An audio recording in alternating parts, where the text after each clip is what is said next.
Oh boy.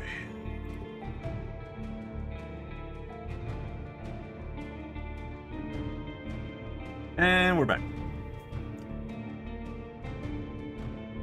Oh, I don't really know what this kind of what kind of game this is, but let's find out. It's a big insect, bigger than the birds.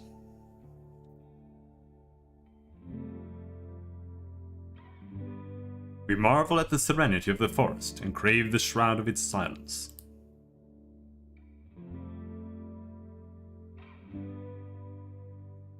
Font pixel. Hell yeah. There we go.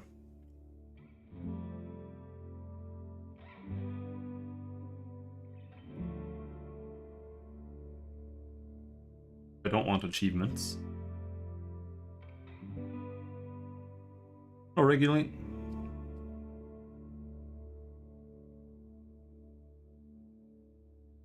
Gonna try it out. Right. Everyone knows to stay away from the wilderness. Most people would never risk a lonely journey. Roadwardens not only accept this struggle, but they embrace it. They deliver messages, assist merchants, burn human corpses, and if possible get rid of the beasts and highwaymen. They live on the road, die young or retire early. It's a dangerous job, but a respectable one, and it pays well. Leave the safety of the city walls. Please select the difficulty mode. This choice can't be altered later on. You mean 40-day time limit? Standard.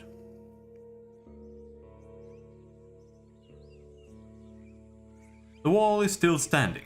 There are no wolves around, no stench of blood. Good signs. This should be the place you're looking for.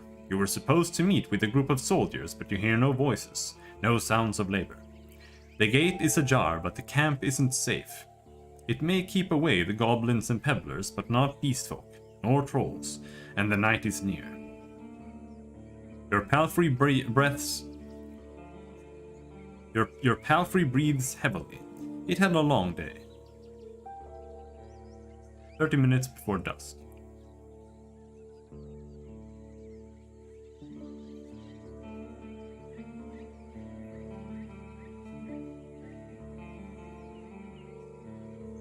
Dismount and sneak to the gate. Let's peek inside.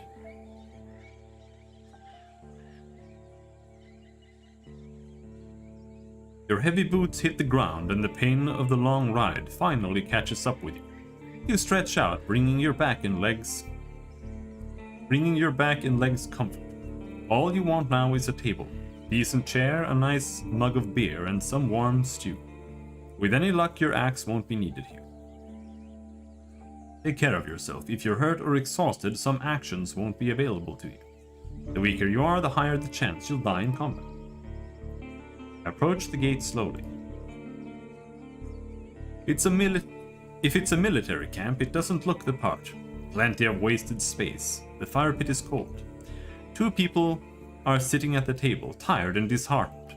They're looking in different directions, paying no attention to one another. One of them is holding a cup. After a moment, you notice the quiet humming. You recognize the melody of a light-hearted drinking song from the city harbor. They don't look like much of a threat. I can enter. It takes them a few breaths to glance in your direction. The first person greets you with a wave of his hand. There are bags under his eyes. His beard is messy. Despite his simple shirt, he's wearing durable, decent boots. A mace with a head covered in iron hangs at his side, but he doesn't reach for it. I take a look at the second soul. Just like you, she is wearing a gambeset, but hers is a bit loose, as if she took it off a corpse. Her head is shaven, and if she's protecting herself from flesh-eating bugs. Her eyes are wary, yet kind. She smiles. Considering the squad was sent here half a year ago, these two surely look the part. Though there should be more of them. 8, you believe.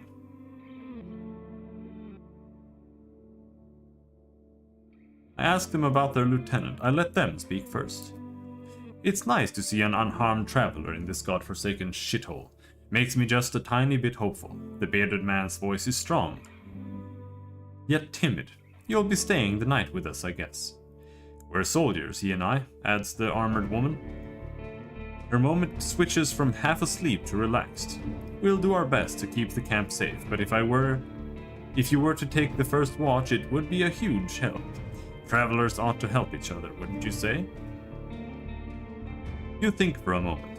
To fully rest, you'd need a good sleep. Sure, leave it to me. Fantastic. She rubs her hands together. I don't remember the last time I had more than half a night of sleep. The hours before midnight should be the calmest. Just wake us up if anything happens. The man flashes you a wide smile. It's easy to wake us up, just yell. He drinks from his mug. Ask them about their lieutenant. You wonder how to phrase your question. Whenever you meet new people, you can influence how they perceive you by selecting one of the attitudes. Friendly, be supportive and cordial. Playful, use a joke or a witty comment. Distanced, hide your emotions. Intimidating, hint at a threat. Vulnerable, be sad, tired, afraid, or hopeless.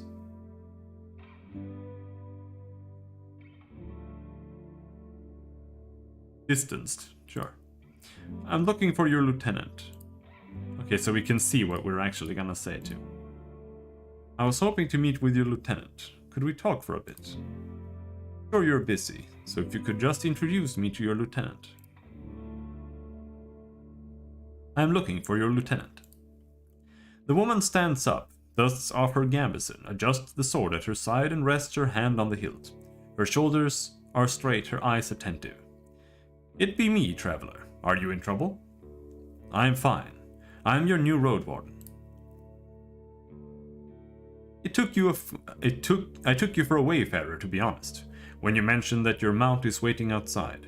She raises an eyebrow. Shouldn't you unsaddle it? I bet it's tired. She glances at the gate, then at her companion. Her voice drops the slightest sign of wariness. I expect you're looking for directions. I'll help you as much as I can. She reaches out to you. Lieutenant Tulia.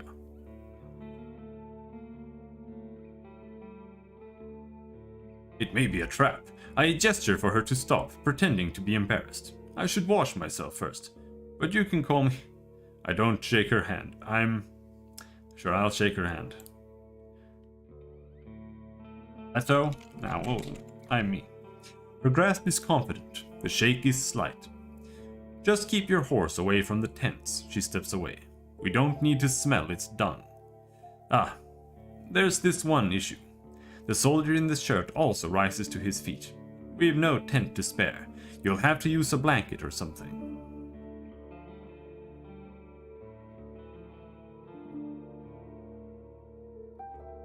I should get used to sleeping on the ground anyway. You walk through the gate. Your mount looks around and snorts anxiously. Not many humans could ride a horse.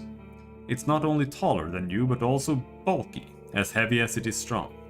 You can get in the saddle within a single breath, but most people wouldn't know where to even begin. From every side, it's a wall of flesh. Horses were brought to the Dragonwoods from the conquests in the south. They can trot for a long time, but won't outrun some of the local monsters. Your palfrey needs you to survive, but without it you too would be lost.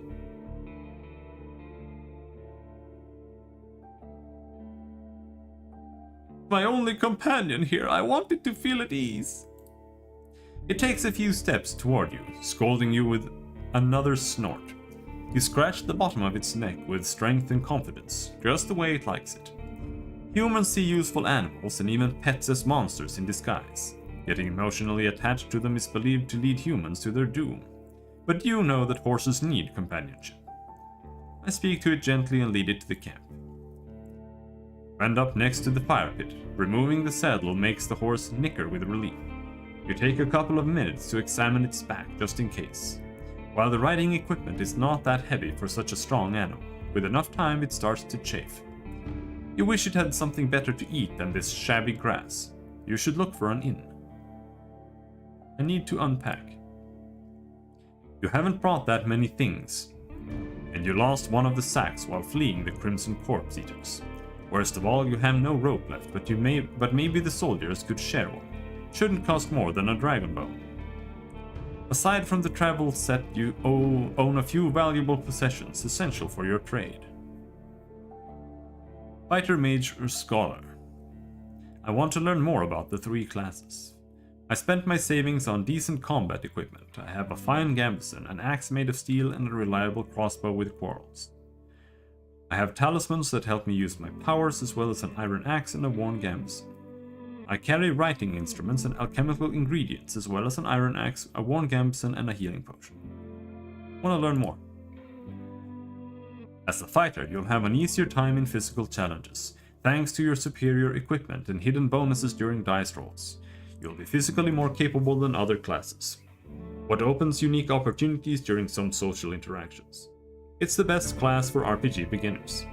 The fighter's weakness is their reliance on physical strength.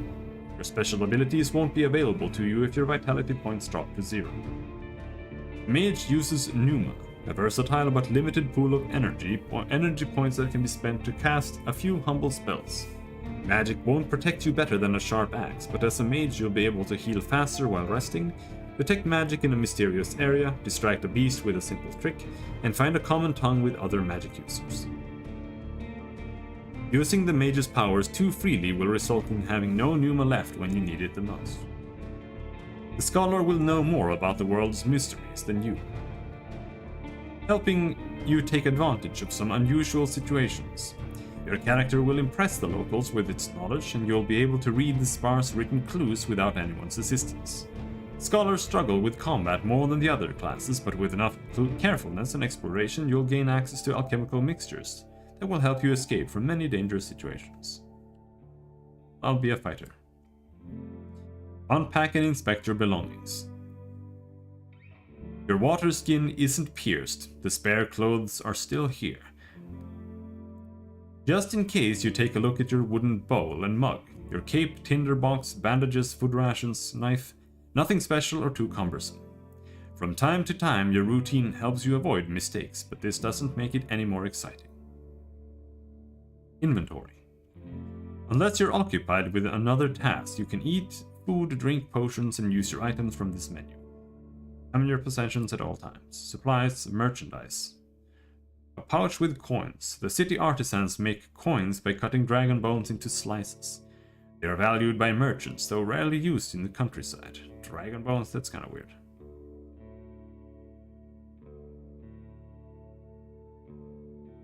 I return to the soldiers. They're at the table again, observing your beast and chatting between themselves. Your stomach growls at the sight of them eating out of wooden bowls. One more bowl was put at a previously unused end of the table. You can sit down on a tree log.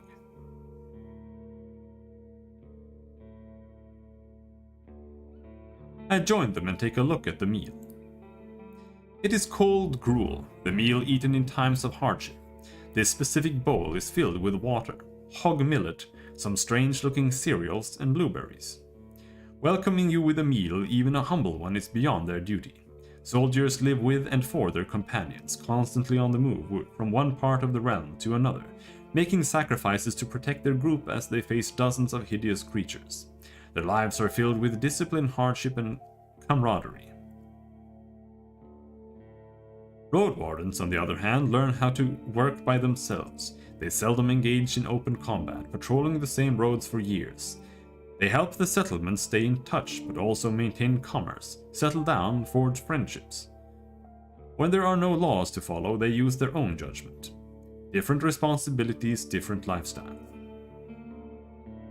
I eat quickly, not focusing on the taste, then speak with Julia. She's focused and chooses her words carefully. She looks away only when she gathers her thoughts. I am afraid I can tell you less than I would like to and less than I should. She nods toward the other soldier. As you can see, there's not a lot of us left. At the beginning of summer, there were 8 of us, including our previous lieutenant. 5 are dead, 1 has run away in tears. We're also strangers in this land, adds her companion. Any piece of information may help me do my job. The man leans forward. His legs shake nervously. He sounds like a kid asking a bard to sing one more story, tell a joke, or do a magic trick. Whatever it takes to escape from boredom. His untrimmed beard hides a much younger face than you originally thought. What did the officials tell you? I expect not that much. No soul governs these lands.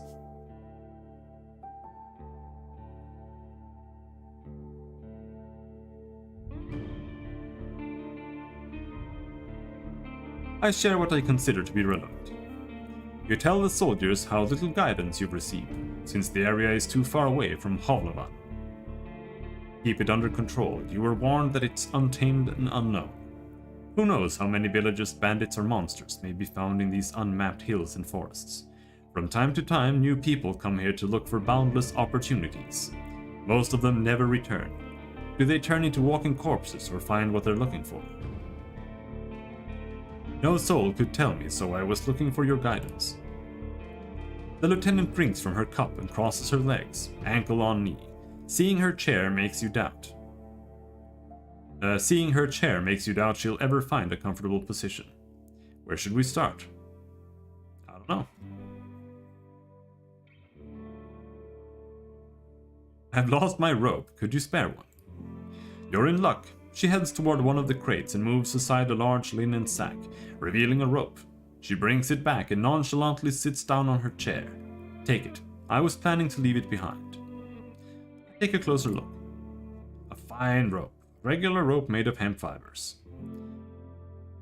Take it and offer some food in return. Do I have food?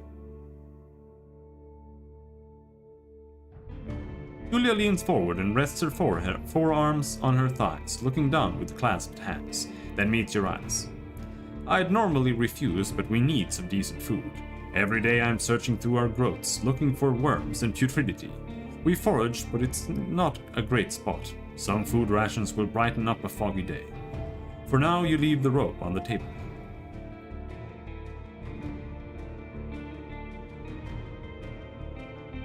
What happened to your squad? The man shrugs. Bandits happened, and monsters. A strong band, though. His companion chips in. When we got to the peninsula in spring, we saw some people living in this camp. The lieutenant decided to avoid it and look for an inn. We had to travel through the night for a bit. The bearded soldier scoffs and crosses his arms, but she carries on. If he had decided otherwise, we would all have died that day. The innkeeper explained that the camp is a trap, that the armed ones pretend to be soldiers. Stay there at night, lose everything you have.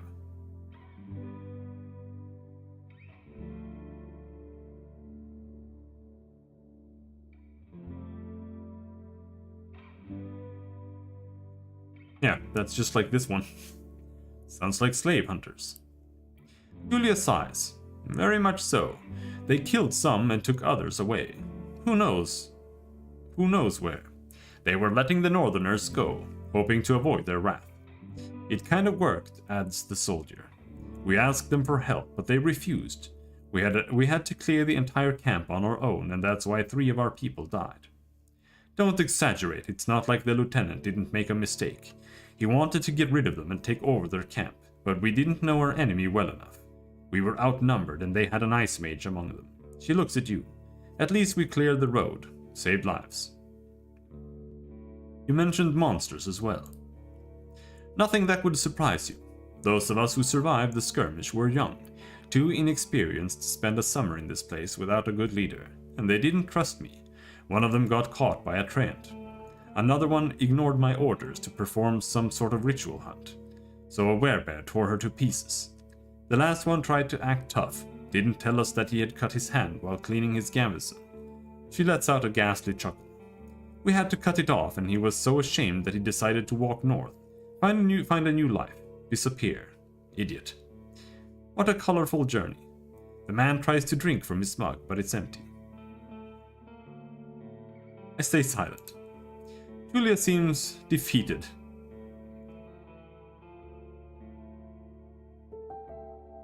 Any idea what happened to the previous Roadwarden? Julia takes a deep breath. Aren't you a bit late for a rescue mission? We haven't heard from him for almost half a year. The soldiers speak for a bit between themselves, trying to get their story straight. They confirmed that he had stopped by their camp a few times, but stopped showing up at all in early summer. The bearded soldier starts to scratch the table with the tip of his knife, without looking at you. I don't remember his voice. Always busy, drowning in things to take care of. He would sit somewhere, sharpen his sword, fix his loud mail, clean clothes, write notes on that wax tablet of his. Yep, and leave at dawn. Unlike us, Asterion never gets bored. Tulia lets out a joyless chuckle. He's secretive, but some of the locals speak about him warmly. Maybe he just doesn't like us. Sounds like you're not sure if he's dead or not. If anyone knows, they won't tell us. Maybe someone is keeping him in a basement. The man carves with passion. We haven't seen him or his Saurian. Something ate them, I bet. The officials have hired you, right? They don't expect him to return. Richer Roadwardens often use four-legged meat-eating Saurians as their mounts. They have to be tamed and trained since they're hatching, but unlike horses can easily defend themselves from many monsters. At least your palfrey is fast and reliable and won't suddenly sink its teeth into an innocent passerby. Do you know what he was looking for? Maybe he left you a message. Neither one of us had any insight into his dealings, says Tulia. My predecessor left me no clues. We also took a look at Asterion's stuff. Wait. She raises her open palm. I almost forgot. She stands up and heads to a nearby tent. He has kids in a village near Hovlova. I was planning to take all his things there. A pouch, a second spear, a decent bow, some potions. Quite a treasure, she glances at you. But I would much prefer to bring them the truth about their father.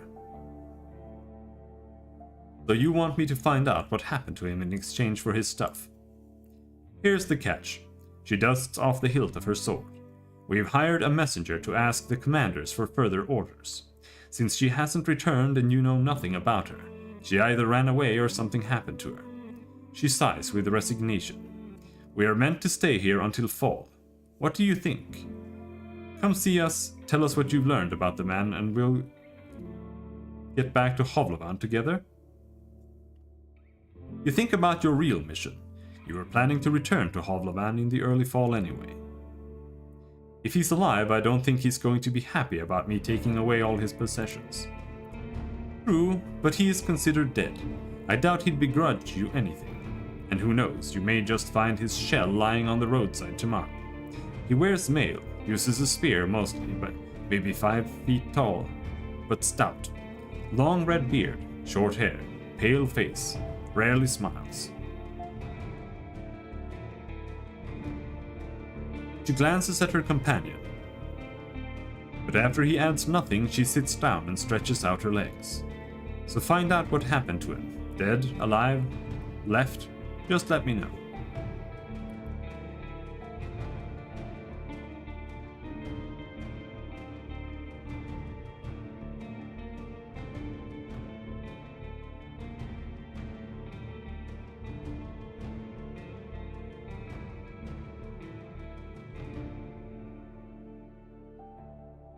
Zero hours and 0 minutes before dusk.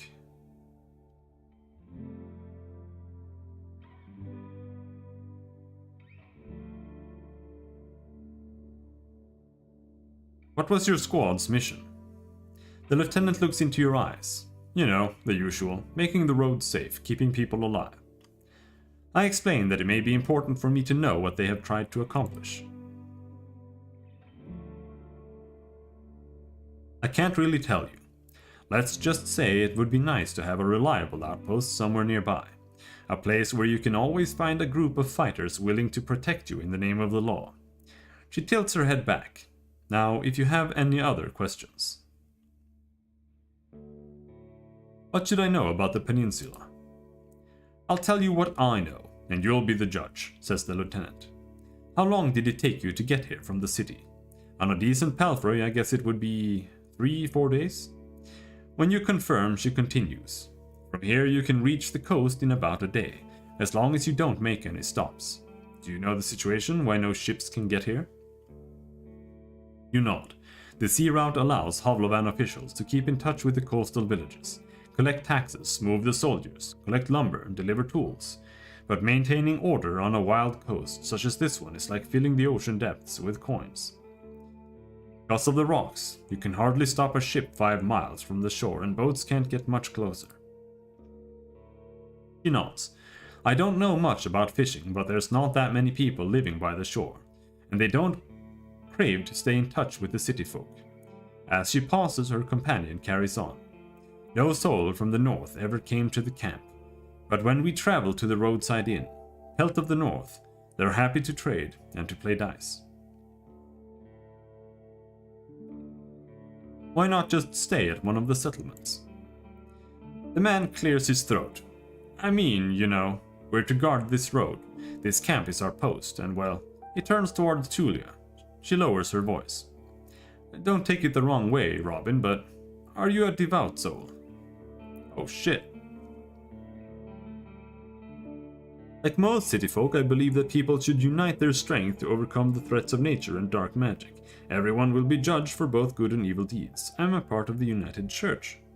For many years I've supported a monastery that does its best to advance mankind's spiritual growth, artistry and herbalism, and magical research. I follow the teachings of an order of truth. I'm from a small village. For me, the freedom of shell, pneuma, and soul are the main virtues of life. My community is unique and independent, and so are its members. I have a place in my fellowship. I have a strong connection to nature and spirits and follow the path of my ancestors. Some of my beliefs may be considered sinister and treacherous by the city folk. You'd probably call me a pagan. There's no evidence of the rite's existence, and all mystical tales are explained by magic. No, I'm not. Yeah, there are no gods. Everything can be explained by magic.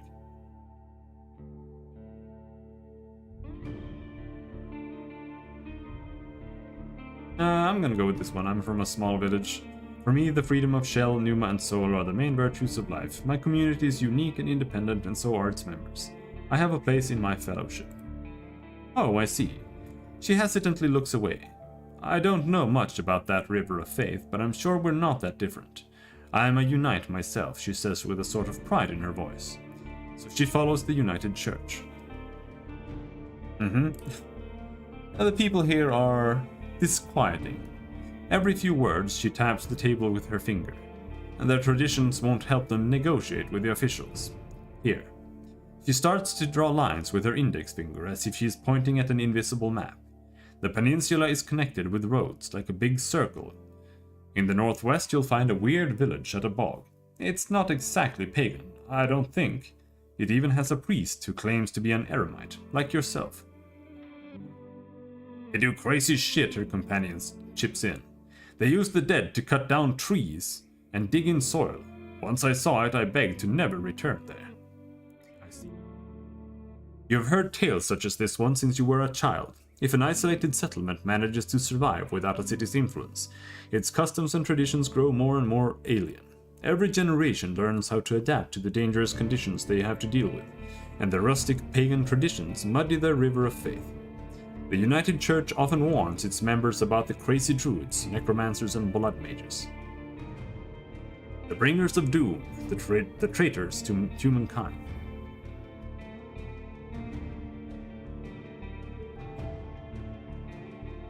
And how about the east? Stares off across the camp. Hard to tell. We went there only once. There are hills, forests, rivers. We saw a tunnel sculpted in leaves and branches, but we didn't enter it. Wilderness all around.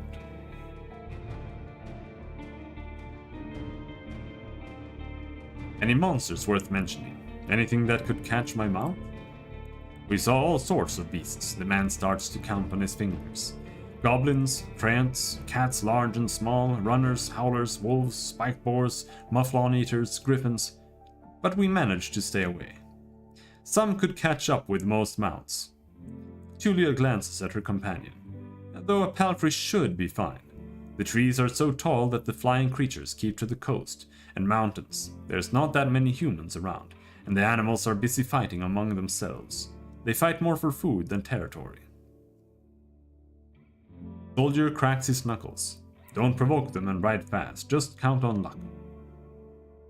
Were you able to speak with these necromancers? You can see why we were not eager to go there if we could avoid it. The lieutenant chuckles. Maybe they'll be more welcoming to a Roadwarden. The roads are dangerous, with little to no shelters. People need your help. The man in the shirt turns a bit and points a finger to the northwest. If you're heading to the undead village, you'll get to an inn first, and soon. Julia nods. Health of the North is a safe place. You can talk with the innkeep or the guards. Ask them about the road. That's all I need to know. He nods. I'm afraid we can't do more for you. How did you become a lieutenant? That's not much of a story, honestly. She looks at her hand, which is currently rolling a mug over the table. In the city there's a strict order of what should I call it? She exchanges looks with her companion, but he can't help her. Well, leadership succession, I guess. Havlaven chief selects commanders. Those select lieutenants, and those put their soldiers in order of priority. If a lieutenant dies, they get replaced by the next soldier in line. So you were his successor? Nah, not exactly. When we fought the bandits, our lieutenant was hit by a slingshot. His boyfriend jumped to help him, but failed to protect either of them from a spell. It was like a ball of ice that hung above them and exploded, piercing their heads, completely avoiding their shield. Really unpleasant. She pauses.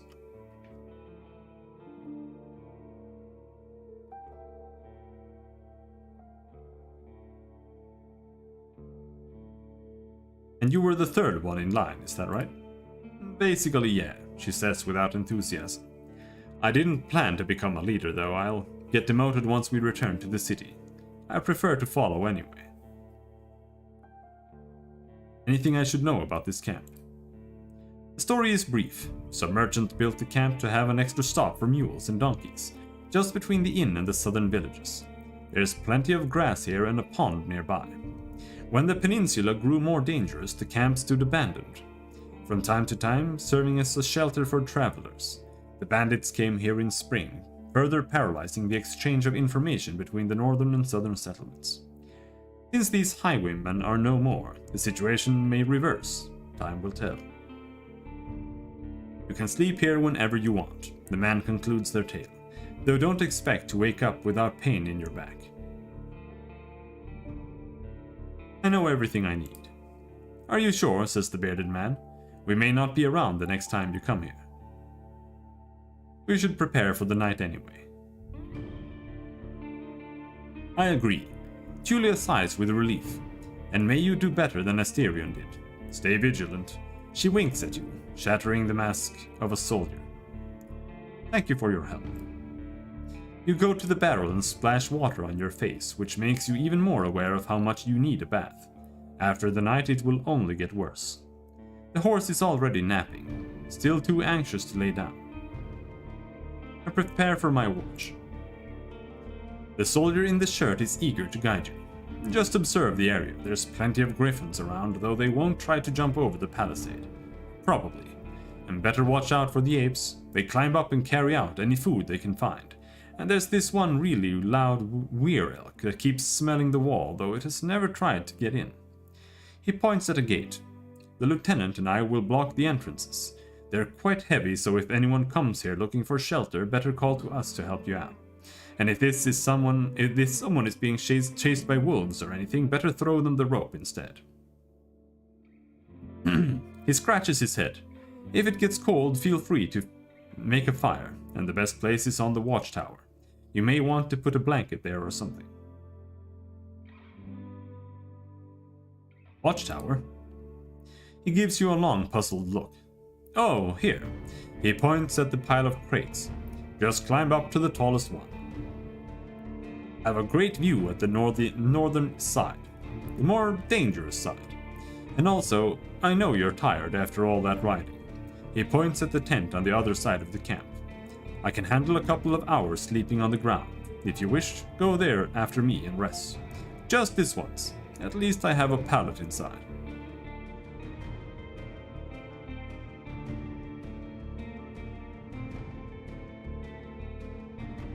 I walk away. I'm fine. Don't worry about me. You put your blanket on the tallest crate and sit down. The night is warm, but the sporadic summer breeze brings gentle refreshment. From time to time, your back aches and you have to force yourself to keep your eyes open. The light of the moon helps you focus on the tall grasses. Most of the time, you spot smaller critters and birds, but there are exceptions. At one point, you see three-horned deer trying to challenge one another. Before they clash their antlers, a two-legged dragonling appears, feeding its much smaller offspring. The furry beasts try to intimidate the predators with roars and aggressive head movements. After a few moments, both sides walk away slowly, not willing to risk the fight, nor to admit their defeat. And don't let it distract me. I keep looking around. You hear the death screams of distant prey and the mating calls of monkeys. Runners are chasing a gray hare. A group of muskoxen lazily chew the grass, preparing themselves to sleep. A dusk fox is running together with a lynx, making playful screeches. Thankfully, you never have to intervene. You just sit here watching the not-so-distant forest, trying to outlast your sleepiness. You can only guess how much time has passed. Once you feel you've had enough, you climb down and go to a tent, waking up the bearded man with just a couple of words. You confirm that nothing important has happened.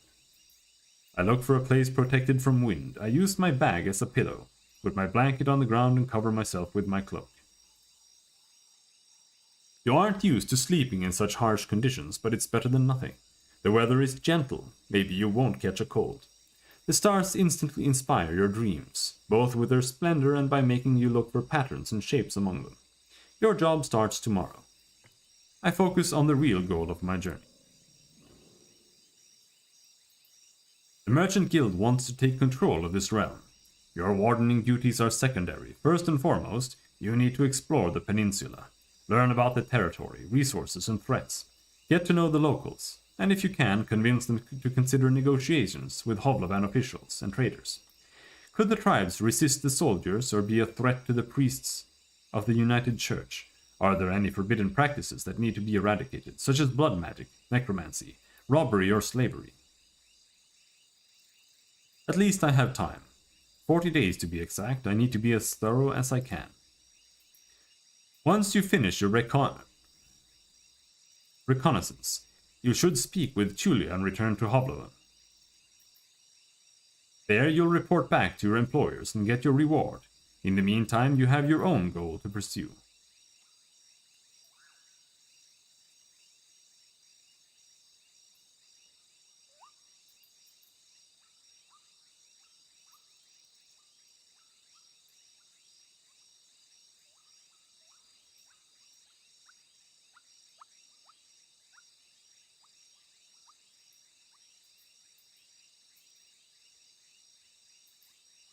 I need to find a new life for myself. I have a difficult past and I want it to be forgotten.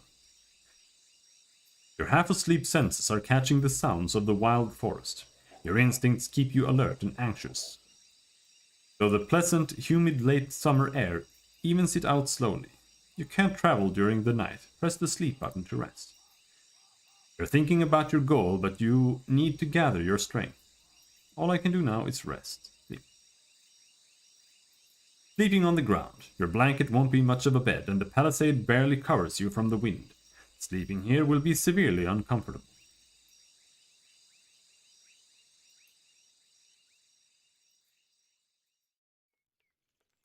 You're surrounded by sunlight. Your back begs you to stand up.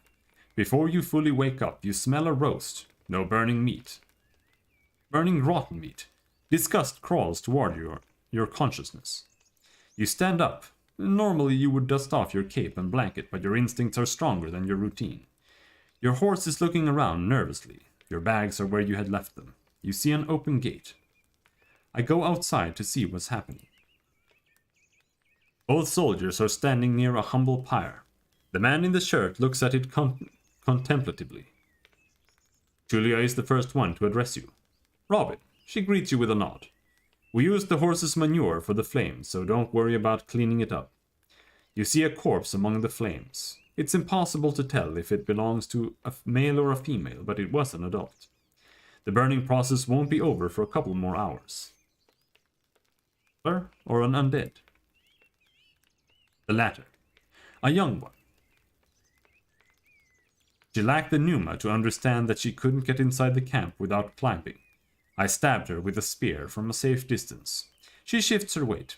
One more fog and she'd be a real threat. Even now, it took a couple of hits to knock her down. Sooner or later, every human shell wakes up, gaining more strength with each soul it devours and each moment it spends in the fogs. Burning the dead is not just a religious practice, it's a necessity. Soldiers, priests, village mayors, even road wardens. Making a large pyre takes a lot of time, but it saves lives. Julia calls this undead a she. Most unites hesitate to do so. Time for me to leave. Running away from the reek, huh? I don't blame you. She walks with you for a few steps. Find us here if you need us, or if you learn what happened to Asterion.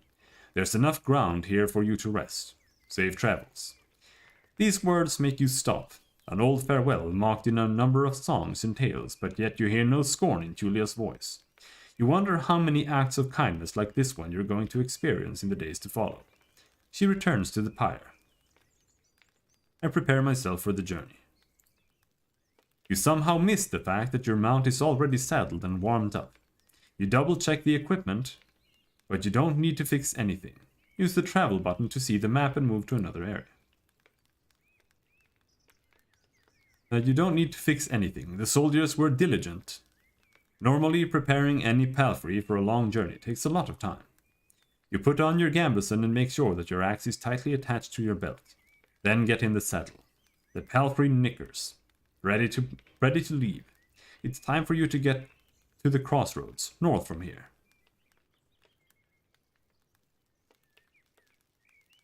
Travel forward to continue your journey. Once you're done with the north, speak with Julia to return to Holland. Yep.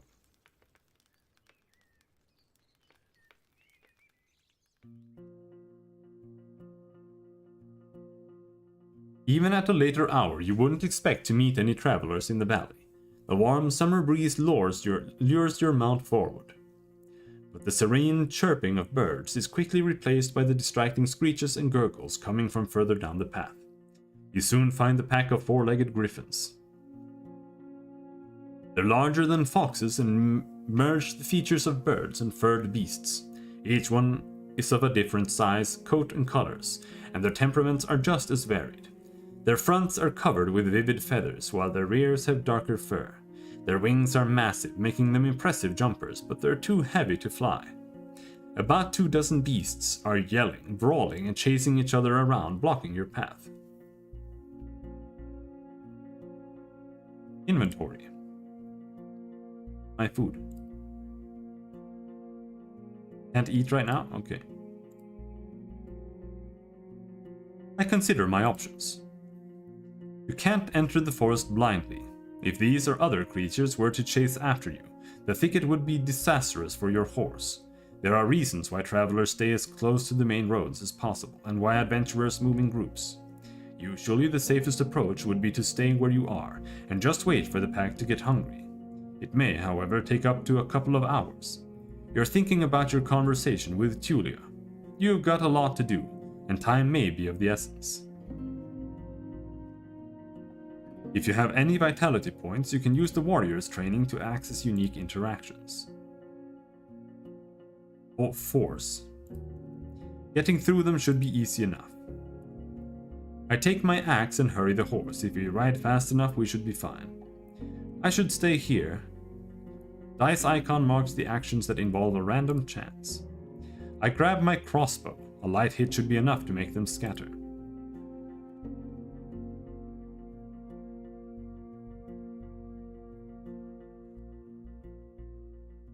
That sounds reasonable. Crossbows are an easy weapon to use, and you've got plenty of time to aim. The creature falls on its side and screams, alerting its companions. Confused, they look around, and after a while they run away, one of them limping, with your quarrel in its thigh. I ride forward.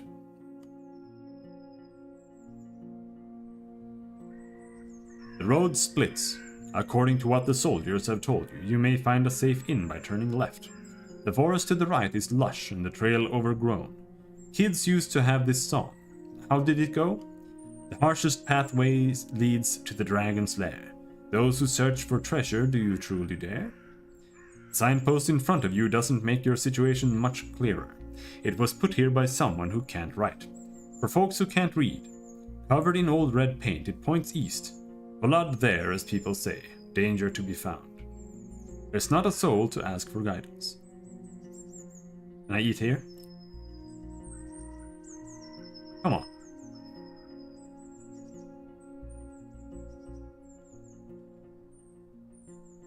A winged hourglass, hidden. A steel pendant hanging from a leather strap. It's common to wear such jewelry to demonstrate one's allegiance to the right. I didn't grab his spear. Kind of weird. But maybe we can grab it next time. After years of training to become a fighter, I left home to escape my difficult past. Of course, while your vitality is above 0, you find ways to overcome physical struggles.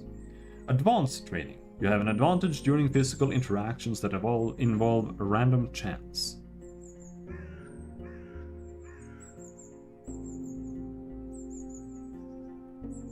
Lies, none. Sewing experience.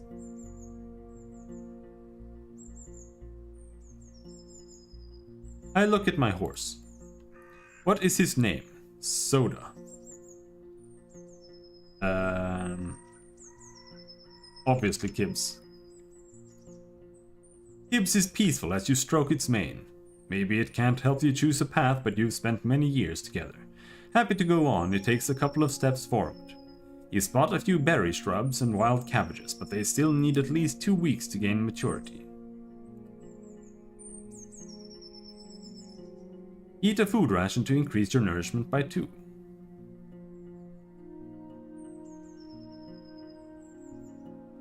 Most travelers spend their nights in taverns, huts and villages where they can trade for cheap warm meals or even eat leftovers for free. As a result, food rations are eaten only when necessary. Alright, we still have 1 food left, so... Wanna go left. That led, if I remember right, that inn. Do I have money? I have money. Gibbs trots with ease, unbothered by the few branches covering the beaten road. The bird songs and distant howls draw your attention to the forest, which gets sparser and brighter. You spot boars, roe deer and saurians. The sight of a nearby wolf pack worries you, but once you push your hips forward and your palfrey enters a canter, the beasts don't even begin a pursuit. The speed alone will protect you from many dangers. You notice a stone tower, taller than the trees. Must be the inn I've heard about.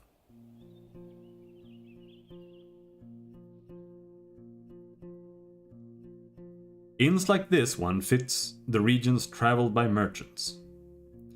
But you wouldn't expect a place of this size in a forsaken peninsula. The stone and lumber must have been transported from far away, and the workers guarded by expensive mercenaries. Surely lived for many seasons in a primitive hamlet, subsisting on salted supplies. Oh man, I want food. Stop talking about food. I haven't eaten since Sunday. Holy shit.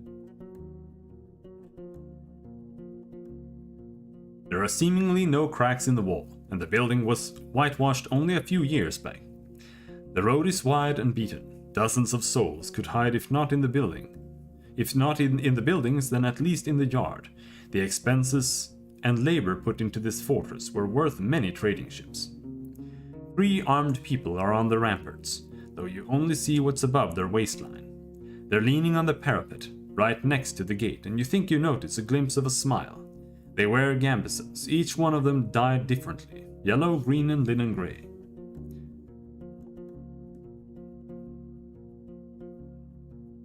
I approach the gate.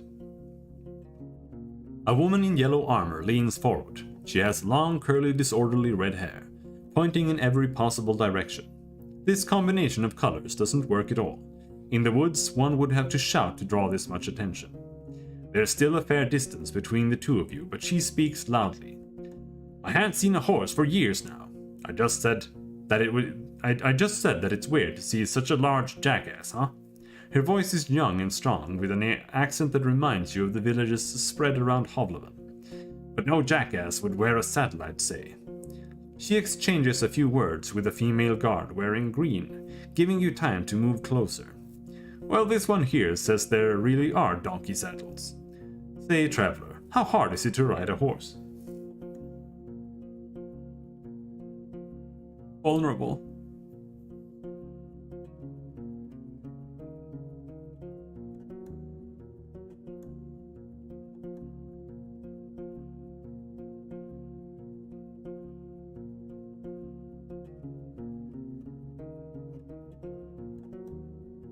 Don't answer her. It's an inn, isn't it? Open the gate. Ah, bugger off, she shrugs and climbs down. After just a moment, the other guards help her open the gate and let you in. You get off your horse and ask where you can leave it. The guard in the yellow gambeson leads you under the roof with a wooden post for a tethering cord, near some old hay. When she speaks, her tone is harsh. This place is a haven, but also our house, stranger. You better show our boss due respect. One word from him, she turns back and walks away, and we'll chop you to pieces, no questions asked.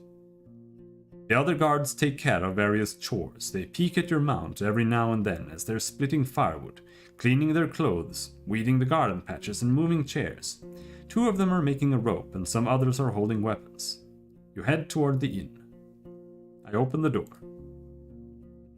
Locked windows. If you are at an inn in the morning, you can spend the entire day on resting. The locked windows make the air stuffy, and the weak fire in the stove hardly lightens up the hall. A muscular man is sweeping the floor near the stairs, but after he glances at you, he leans the broom against the wall and heads behind the counter. You're lucky to show up. His voice is deep and soft with a city-like accent. He observes you with keen attention, yet avoids your eyes. I have a keg of decent ale. Wormwood, bog myrtle, juniper berries, cat's foot. He fills the mug carefully and puts it on the countertop. It's going to spoil soon. Today maybe, and we don't drink here before the even. I hate to see the good stuff going to waste. His skin is dark, almost purple, rare even among the southern tribes, and his hair is naturally bluish. His clothes are quite fancy for a manual labor. The elegant tunic wouldn't stand out in the city square. I stand at the counter. The planks let out a creak after every step you make, so you slow down a bit. You could swear the innkeeper made little to no noise. Here you go. He pushes the mug forward. But just so you know, my pelt of the north doesn't belong to Hovleven. You can sleep on the floor if you wish so, but if you want a bed or a meal, you have to pay. We may have some leftovers for dinner, but I'd need to check.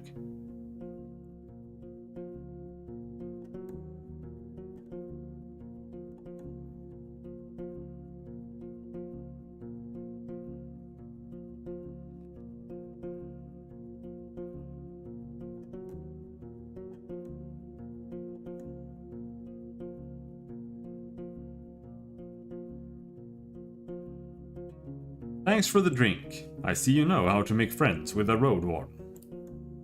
He meets your eyes with a puzzled look, then grabs a wet cloth and starts to wipe down the shelves.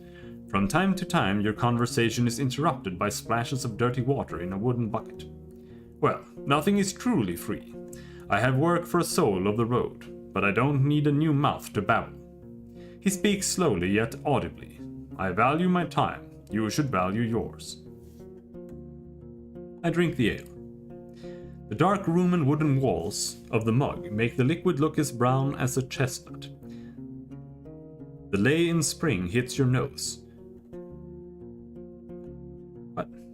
The lay in spring hits your nose, and the first sip is even too complex, too flowery. While the brewer has used fancy ingredients, the exotic licorice ruins the aftertaste.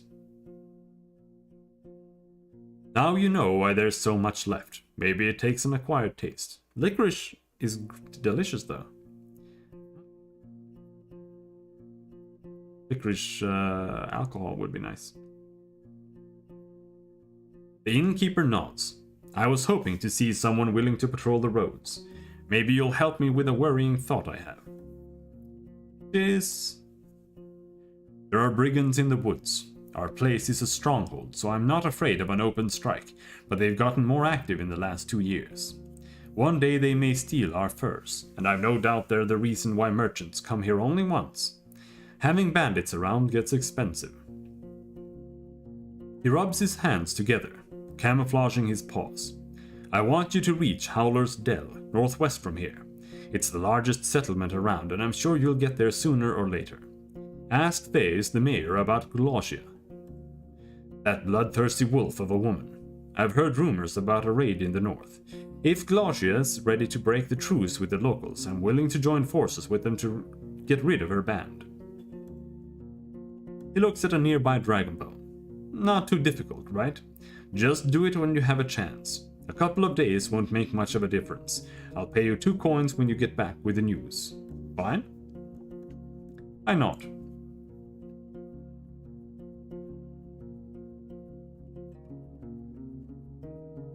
I could eat something. Do you have any leftovers? Yes, I feed them to our boar. I won't give them away for nothing.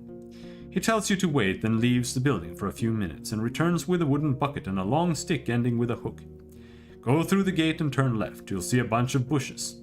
We need some berries. Bring me a bucket full and you'll be done in half an hour or so. Your horse could use a nap anyway, and I'll prepare something to fill you. The hook is not made of metal or wood. It's a long curved claw, almost black.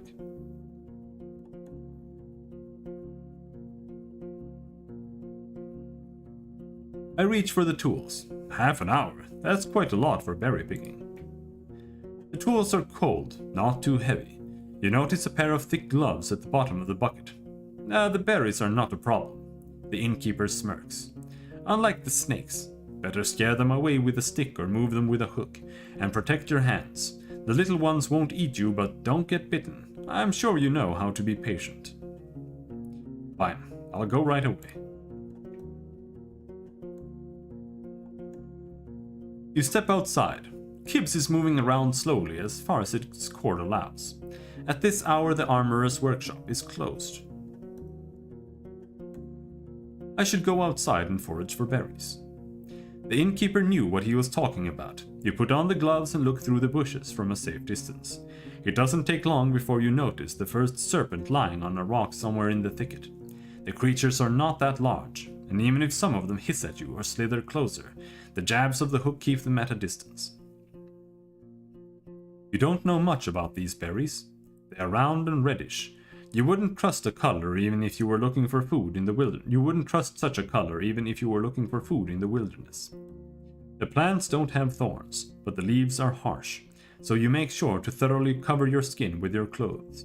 You have to look through many bushes to fill the bucket, but the presence of insects and snakes don't allow you to relax. I gather the berries and go back to the inn. You have returned to the courtyard. 2 of the guards are participating in a friendly skirmish. The wrestling is accompanied by a crowd. I enter the inn. The locked windows make the air stuffy, and the weak fire in the stove hardly lightens up the hall. The innkeeper is sitting at the stove, cleaning a set of metal tools and ladles. So, you again. Need anything? I put his fruits on the counter. Great. He peeks inside the bucket. I've got cabbage stew with a few goose chunks for you. I'd serve it even to merchant if there were any around. The meal is warm and filling. It's well seasoned and not overcooked. And like I've said, I rarely have food to spare, but feel free to ask if you ever stop by. You may be lucky, and I've been cooking my whole life. Thanks. And how did that old hook of mine work out for you? I see you still have your hands. I give him the hook. I'm fine. He takes the tools from you and nods. Need anything else?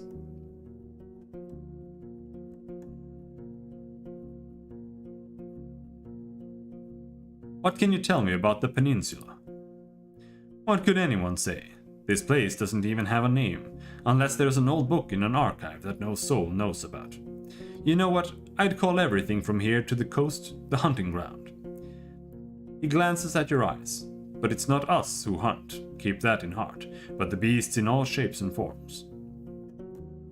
His words gain confidence slowly, which is strengthened by his deep voice.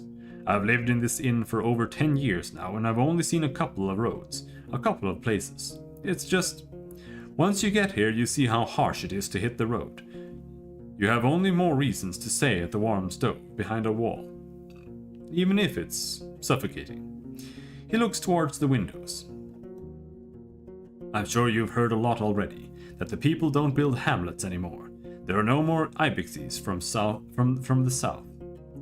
And the traders stay for only a few days. All of our iron is used for cauldrons, not swords or tools.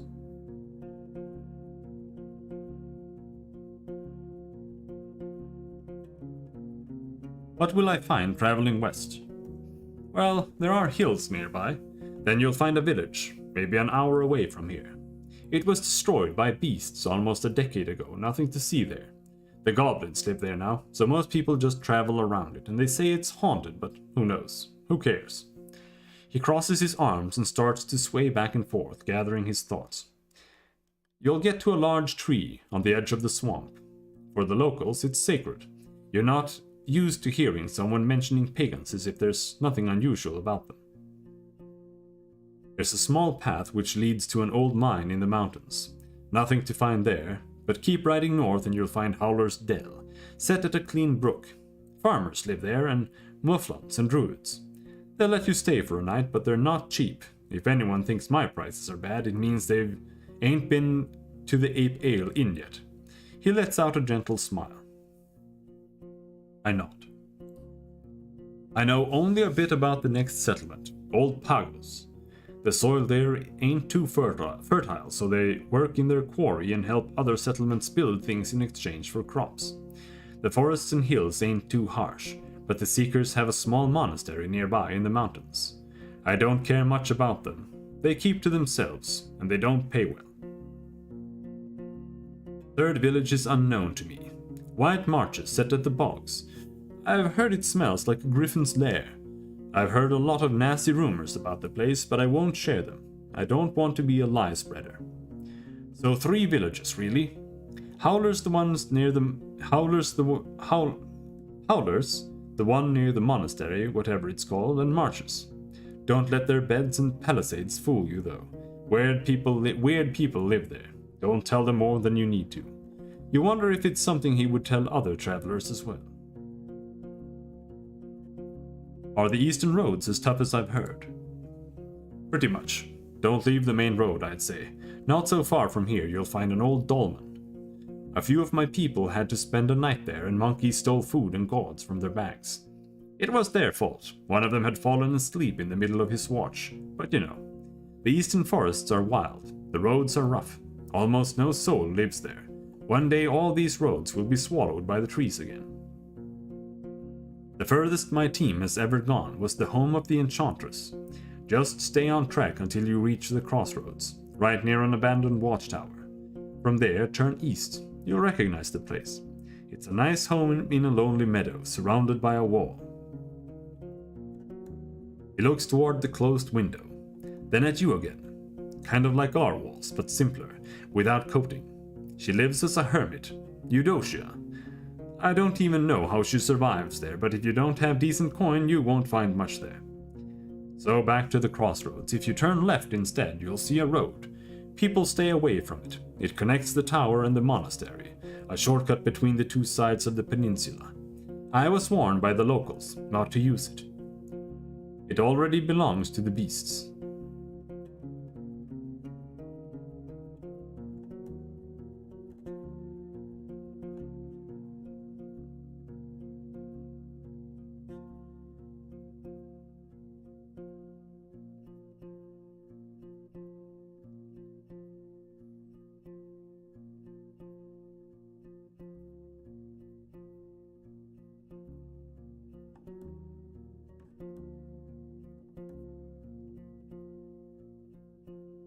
Holy shit,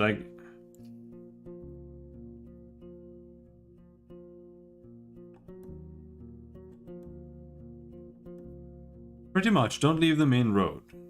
We're talking about the eastern road.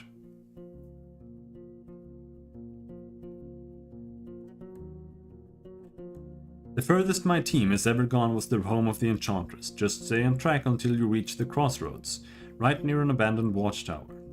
From there, turn east, so I guess that has to mean that it, like, curves up or something.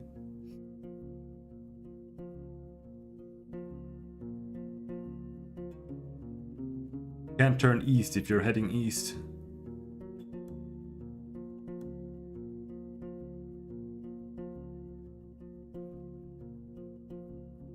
Sun navigation is one of the only reasons I kind of want to make a 3D game somehow. Sun navigation is so cool. It is really enjoyable when games do that. I've only played 2 games that did it well though. That's Valheim and Kingdom Come Deliverance. Unfortunately, Kingdom Come is dog shit, but it did that really well. But for that to be a thing, you have to play hardcore mode, and in hardcore mode, the game is like unplayable. It doesn't work. It's just completely broken. The only real way to do it is to download a mod or something that disables the compass. Preferably also disables your marker on the map.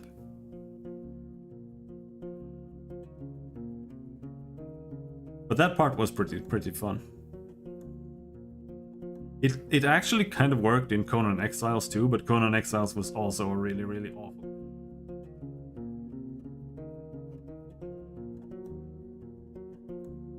Have you ever been to the northern coast? I only know about another inn. It's far from here, maybe a day on foot, a bit less from the eastern side. His eyes once again focus on the floor. I've never been there, but I've heard it's a safe place close to villages of fishers and hunters, though I don't know much about them. That's all I need.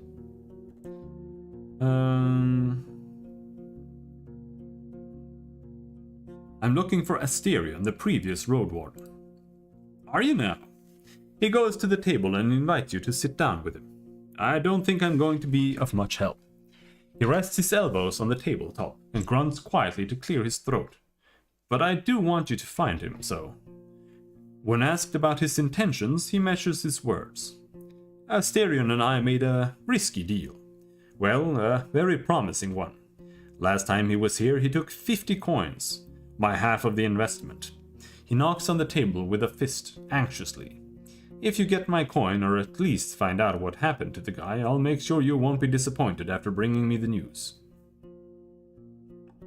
Could it be that Asterion stole the coins and ran away? He looks at a window and starts to play with a shutter. I just think Asterion ain't the kind of soul that would do such a thing. For him it wasn't much of a fortune, and I'd risk saying he had earned my trust. Not only mine, you know. It's easy for a Roadwarden to make connections. He always had places to go, things to take care of. He rubs the table with his thumb as if trying to clean an invisible stain. I've asked the travelers, I've sent a couple of my pals to find him. No real news. I know he stayed in White Marshes for a day and was meant to do something for the people there. It's a village to the northwest. Just stay on the main road until you reach the bogs, and then enter them. You may get there before dusk. So, let me know once you find anything, and we may yet return to this whole investment thing. I'll think about it. What else do you need? I didn't expect to find an inn of this size in a place such as this. Ah, so you know a thing or two after all. His mocking tone is soon replaced by a gentle smile.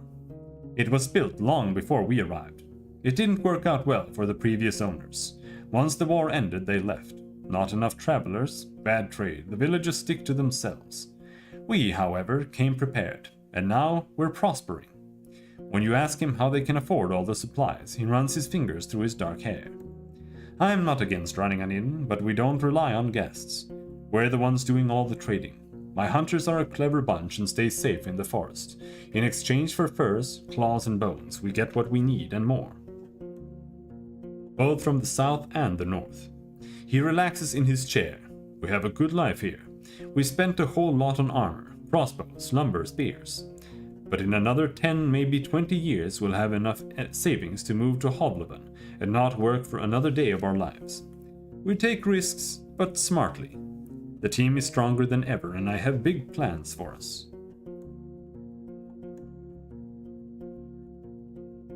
I return to my other questions. About Glaucia's band. He freezes, observing your hands silently. Any rumors worth sharing? He crosses his arms. I don't like to talk about people who ain't nearby. Show me first that you're someone worth changing habit for. What do you have for sale? I can go and pick up a few things for you. Some food for your travels to start with. Apples, nuts, sausages. Not too many at once. We need to maintain our supplies. I've got an elk fur I don't need. Buyer was caught by a pack of red wolves. Nice for a sleeping spot. Just as nice for a wall. An almost untouched bowl of soap. Priceless for a traveler. You can't tell if he's being sarcastic. Made of fine oak ash. Strong, though you should have some better supplies before you start your own bathhouse. After you mentioned you'd like something more useful on these roads, he looks down. I don't have any blades or armor to spare, but if you pay well, you can take one of our crossbows and a bunch of quarrels. A yew bow, wool cords, and the trigger needs just a little bit of oil. It's as good as you can get without soaking it in magic. Takes a bit of muscle to draw, but even a 16-year-old could handle it. I won't sell it cheap, but I'm ready to give a discount to a helpful ally. Let me look at what you have first.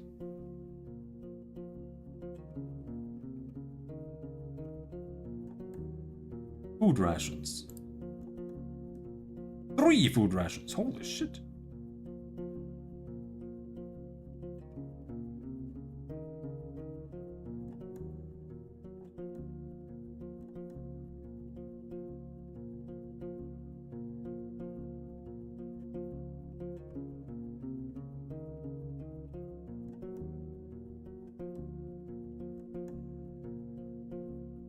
I wonder if I still have 4 quarrels.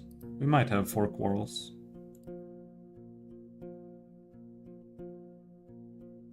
I have 2 quarrels. I guess that's what the 2 means.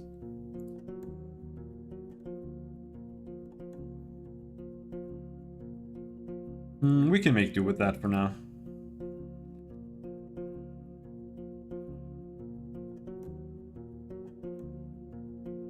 That's all I need. I go outside. You step outside. Kibbs is lazily looking around. You hear the sounds of work coming from the armorer's workshop. I go to the well. A recently renovated wooden roof covers the well from rain and birds. One of the guards is enjoying the cold drink he drew from a bucket and tells you to use only as much water as is necessary. You need at least 1 piece of bathing equipment to get more out of this place.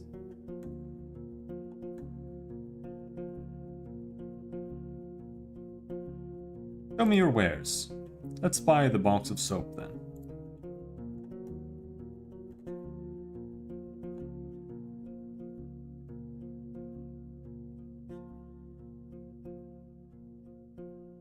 The oak ash soap you own can help you get cleaner.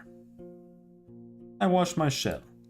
Splashing yourself with cold water from a bucket won't take away your smell, but it's enough to remove the tallow and sweat from your skin, or mud stains from your clothes. Step away.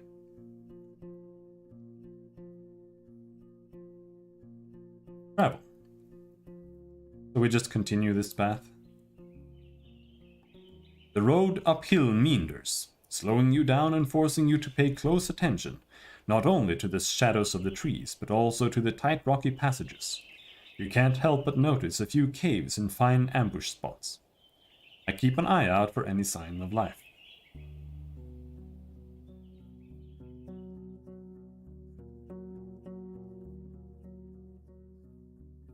Standing in front of the gate, you hear no voices, no tools at work, no steps. Dozens of birds live among the collapsed roofs. Their fluttering, singing, and squawking is free of worries.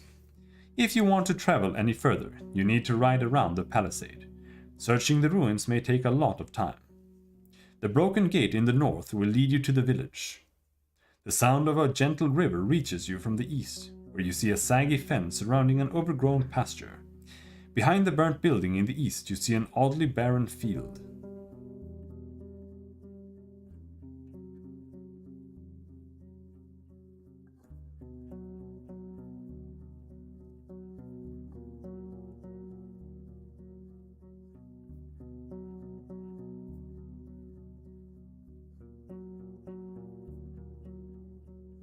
Take a closer look at the gate. The palisade is in good shape, and the entrance wasn't even touched by the fire. It was torn away, possibly thrown. The amount of used force must have been huge, but you'd expect that it would push the gate into the village, not away from it.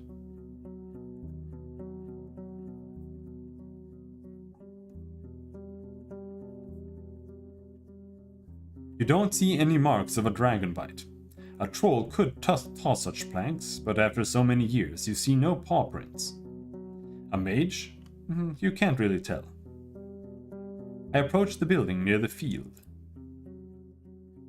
The broken logs and planks are charred, while the wooden walls are rotten and covered in moss. You see no ashes or dust, proving that the fire happened long ago. The smell is awful, and there are no reasons to stay for long. You see no furniture, just some broken shelves. It was just a storage room. The valuable odds and ends were already taken by the scavengers. I move forward. Where do you want to go?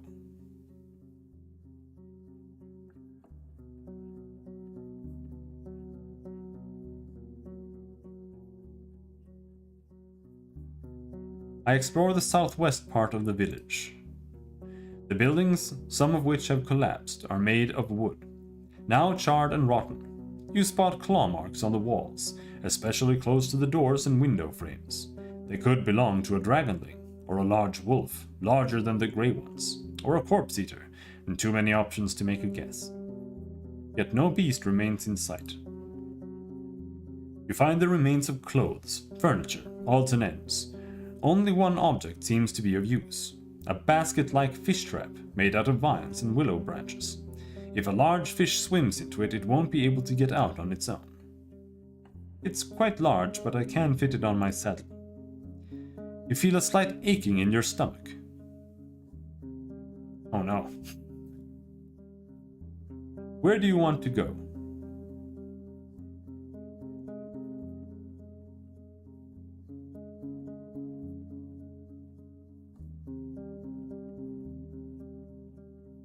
I inspect the palisade in the west.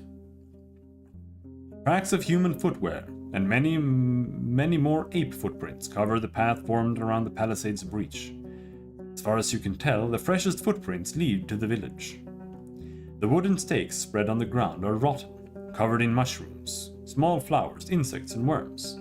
A good source of animal or goblin food, though you would expect them to also hunt for the birds and eggs. The meadow in the west turns into a forest quickly. The grasses in the north surround dozens of tree stumps, already covered with moss and fungi. Shouldn't enter the forest, especially not in this area. It's unpredictable. Still a slight aching in my tummy.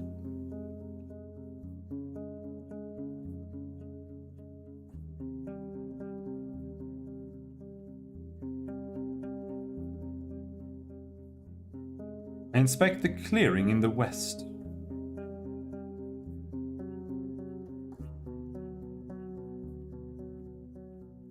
I explore the northwest part of the village.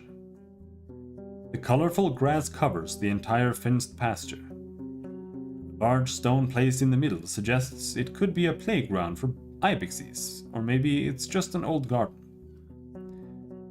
You see a couple of small sheds, a latrine, and a single building to the south completely burnt down. All of these places were cleaned out by scavengers. Gibbs doesn't want to approach the large ruins in the north. The terrible stench of feces and rotting food scares you off as well. The paths are covered with goblin footprints. It's daytime, so the pack should be asleep. If the beasts were active, they would try to scare you off or to hunt down your mount. This is their territory, and once they wake up, you will face a furious enemy. I go somewhere else, quietly.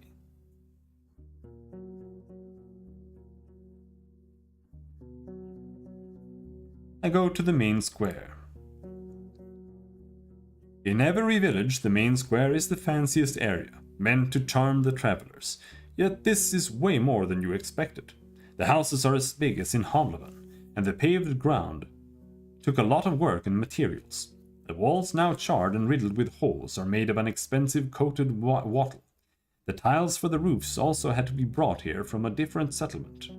You peek inside the 3 smaller buildings, the rotting remains of their former splendor. The birds living in dozens of nests respond to your arrival with quite a commotion. You don't find even a single dragon bone, nor a tool or a piece of furniture left unbroken or unrotten. You're surrounded by bad smells, dirt, animal droppings, and garbage. The well also stinks. It has no bucket, but you'd be afraid to use it anyway. Who knows how many birds have relieved themselves inside, or how many old rats have found their death while climbing up the walls. Suddenly, you hear some sounds coming from the largest building. You stop and touch your aching stomach. This? Wells? Holy shit. What a nightmare. To deal with a well. You get rats in there, it's over. Like, what do you do with that water? How would you fix that? Like, you'd have to get all the rats out from there. And then what? Maybe they had some methods, but you'd pretty much just have to wait. For like a year. Like, I don't know. Like, how long would it take? Forever. Rats get in everywhere. Like, you would have to be very, very careful. Like, these open wells that you see, I don't understand how those could be in any way functional. Because rats would just go and die there all the time.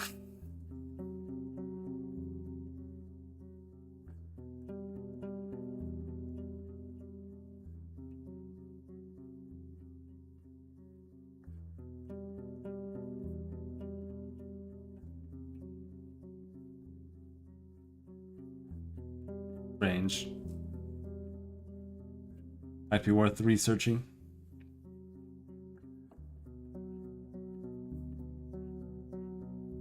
You heard a sound coming from the largest building. You stop and touch your aching stomach. What's wrong with my stomach, dude?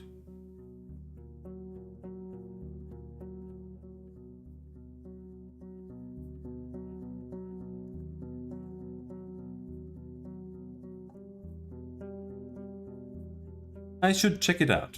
I prepare my axe. You step cautiously forward, cautiously toward the scent of urine and sweat. The flickering candlelight shows you broken furniture, yet no signs of burnt wood. You consider pulling the other door when a masculine voice proves that your presence is not unnoticed. I didn't want you to come to this. Best stay where you are. Whatever you put inside, be it a shoe or hand or your damn thinker, it'll get a bolt.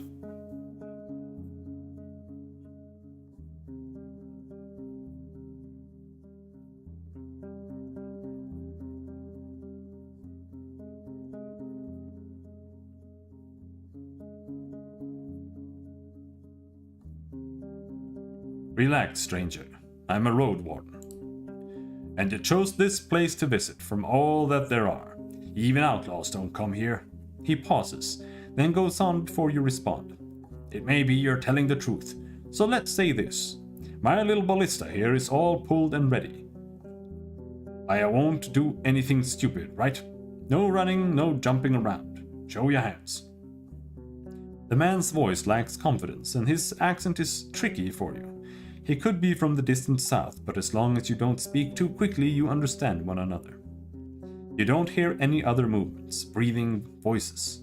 You lean your axe against the doorframe and make sure that your knife is well hidden. I walk inside. The dense smell of urine hits you with full force. While the tools and utensils are hard to distinguish from the rubbish, the route to the upper floor is blocked by the collapsed roof and loose wooden beams. There are scraps of rusting iron and steel on the ground, detached from now destroyed barrels. The scavenger is sitting on a blanket in front of the tent, pointing at the floor with his loaded crossbow. Not a short man, though a bit skinny. He's tanned, dark-haired, and has seen his share of struggles. There are long claw scars on his left cheek, and another one that would divide his eyebrow in half if it hadn't been consumed by a fire, just like the rest of his forehead. His clothes are untainted by vanity. He is barefoot, in a dirty linen shirt with rolled-up sleeves and simple pants that use a cord for a belt. His long beard and hair are untrimmed and tangled.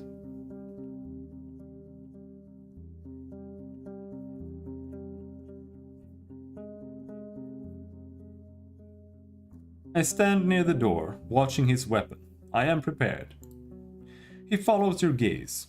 Not a good way to make the air warmer, eh? I try to be safe, that's all. And I can't let you stay in my shelter. You better ride ahead. I already piled up whatever hasn't rotten. The candle lights are dancing on his burnt face and arms. I saw ya, horse. Maybe you could help me, What are you looking for in this place? You don't sound like you're from the north.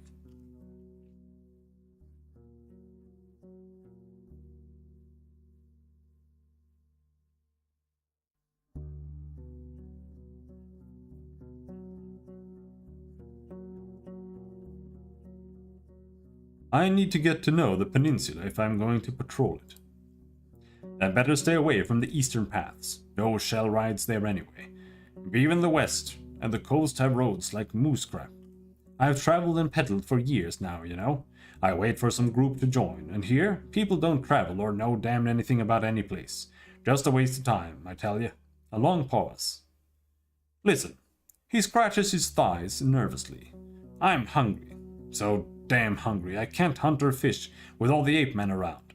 Can you share anything, Roadster?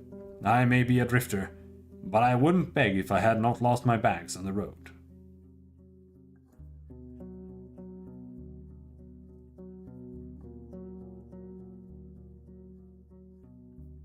Here, I have a few prunes, a sausage, and some nuts. Should be enough for tomorrow as well. Ah, you say so, but you don't know my dearth. He bites into the sausage right away. After a couple of solid bites, he puts your gifts on an unfolded tunic that's lying on the floor. Without ya, I would have to run after birds with my ballista. But I need to save the bullets for the apemen. And because of those stinkers, I can't roast here, and raw meat makes me want to puke. Thank ya. After a moment of hesitation, he grabs one of the plums. Now, Roadster, he says with a mouthful. If you have questions, ask. I'll say a lot to make you get me out of here.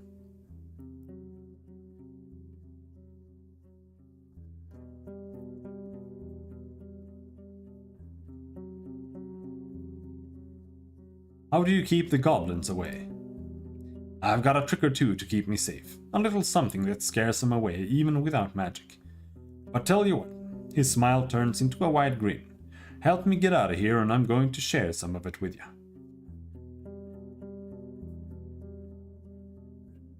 Do you have any idea what happened here? Well, I won't guess, but I saw many ruins. There's no treasure and skeletons here, so this place means as much as dirt. Someone was barking too loud, so the beasts broke through and made them quiet again. He clicks his tongue. And that's that. Talking about nature's fury brings bad luck, don't you know? I'm looking for another Roadwarden, a man known as Asterion. I have never met him, but I surely heard his name many times. He vanished long before I got to the coast. At first people were asking about him. Now they think he's dead.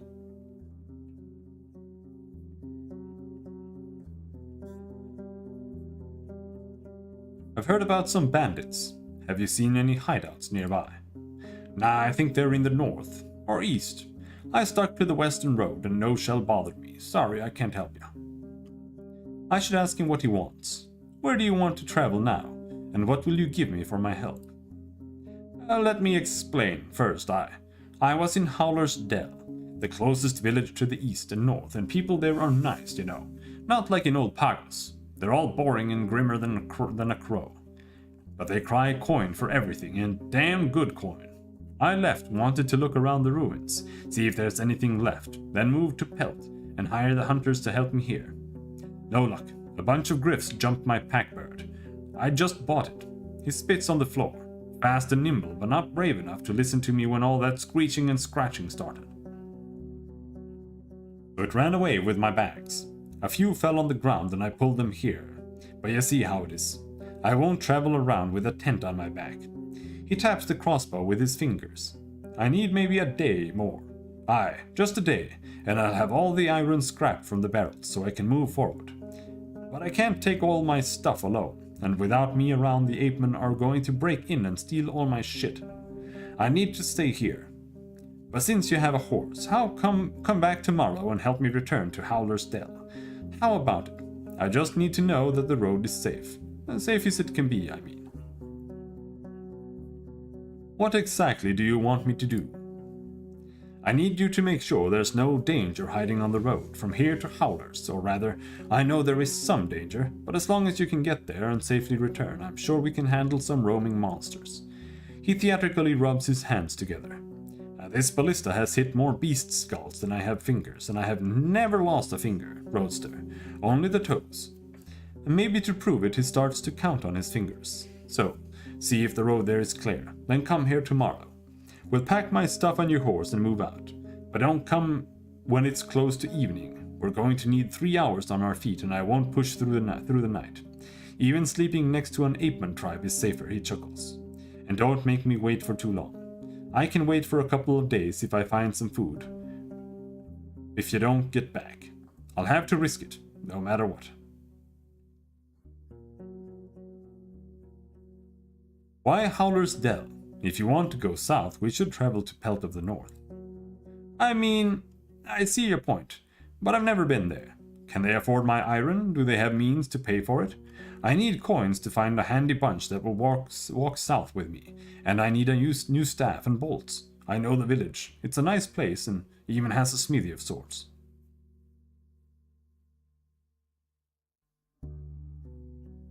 I had a chance to take a look though. It's a large inn, a safe one. They seem to be rich and have enough hunters to guide you south. You can use iron to barter. Well, it's a shorter path, I guess. Fewer spots to get surrounded by corpsers. If you're sure it's the best option, fine. I'll trust the roadster's judgment. I don't work for free. I have ways to pay you, don't worry. I can give you dragons, but I have to sell the iron first, so I'll need a bit of time, you see. 5 for a short escort would be plenty, I'd say. But if you want, I'll give you a secret jar of mine. A very fine mixture that scares apemen away. Works on pebblers too. When you ask if all this stench of urine is somehow related to this potion, he just winks and chuckles. I'd also like to learn more about the villages you visited. He seems surprised. I mean, aye, sure. But I don't have connections there, you know, just my eyes. He starts to hum. You know, a longer pause. When you get to Howler's, you'll meet the mayor there for sure, Thays. And whatever you do, don't ask her where she got her coins from, She's rich, stupid rich, but don't ask her how this happened. Trust me. He scratches his beard with a mournful look. Fine, it's a deal. I'm going to escort you. Thanks, Roadster. Just come tomorrow, I'll make it worth your time. Are you sure there are no undead around? He nods. I've seen none. People say it's been less than 10 years since the herds came here. But I don't know if anyone bothered with raising the pyres. If not, the dead are all roaming in the forest now. He clicks his tongue with frustration. It may be that there's a walker somewhere under the debris, waiting to break through like a dragon in an egg. He looks straight at you. Aye, you had better not dig.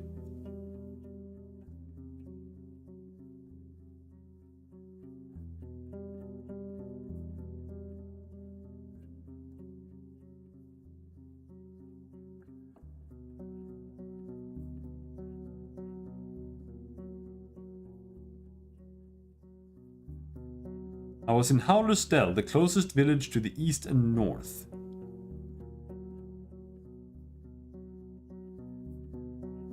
Time for me to leave. Closer you are to the village, and the longer you stay around, the sicker you feel. The taste of gastric juices hits your mouth and your forehead hurt, and you start to stumble. Kibbs, worried by the sight, pokes your head with its nose. I walk far away from the walls. Leaning on your mount, you go outside, keeping your mouth shut. After a few minutes, your eyes get clearer. It may be better to leave, or at least stay away from the village for the rest of the day. You stop and touch your aching stomach. Where do you want to go? To the east and north.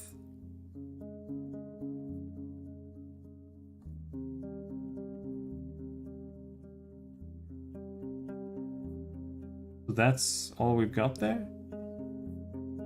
Go this way? Inspect the clearing in the west. The meadow is lush and colorful, and so dense it's unsafe for a rider.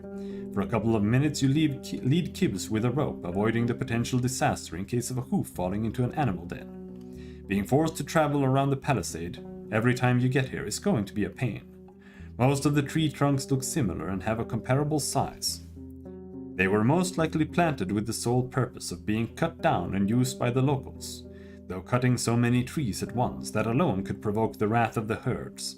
Such a process should be spread across a couple of seasons, and you can't be sure that was the case. In the west and north the clearings turns into a wild forest. In the east you see a road leading north. There. Hello Despes, what kind of game is this?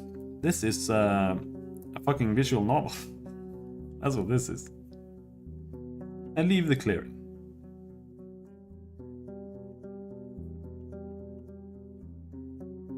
I go to the road leading north from the village.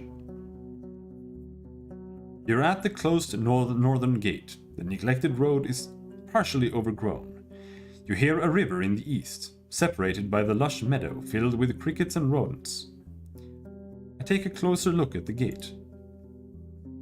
Pushed or pulled, it doesn't move an inch. Someone has spread dirt and rocks both underneath it and around it, seemingly to keep the planks stuck in the ground. Why does it make me travel west there?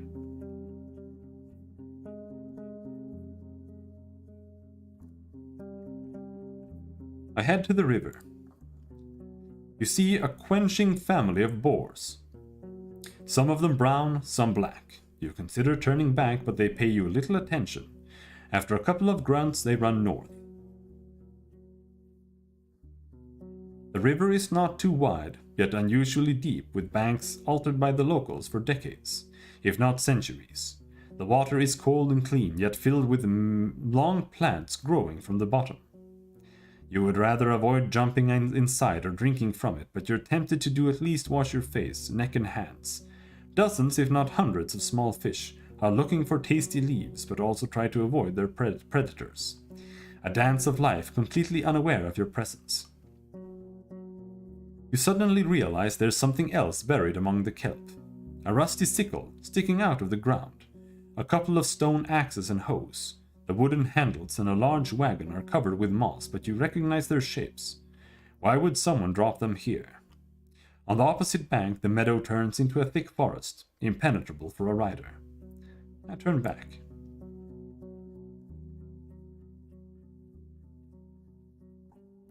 See, we want to go east and north. That's kind of annoying, because why is there a road there if we can't go there?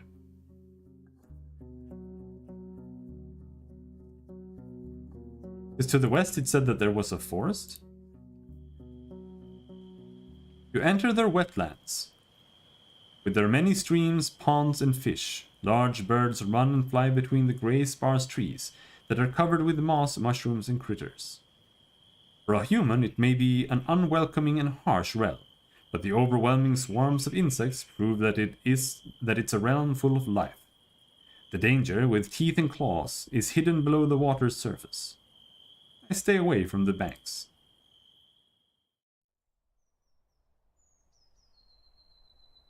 This plant shouldn't be alive, not without leaves. It doesn't resemble the other trees of the wetlands. It's something else. You get off your horse and prepare your axe. The water is filled with dirt and dead plants, and it smells like an old corpse. The roots are spreading far, breaking through the water's surface. You don't see any saurians in the grasses or on the shore. You approach the table-like altar made of 3 limestone slabs. Were these rocks originally as formless as they are now, or was there a point in time, centuries ago, when they were precisely shaped and decorated by masters of artistry? There's no way to tell. Hibbs is peacefully observing the dark grass and slapping flies with its tail. Whatever it is that you feel in the air, it's clear that your companion sees this place through very different eyes.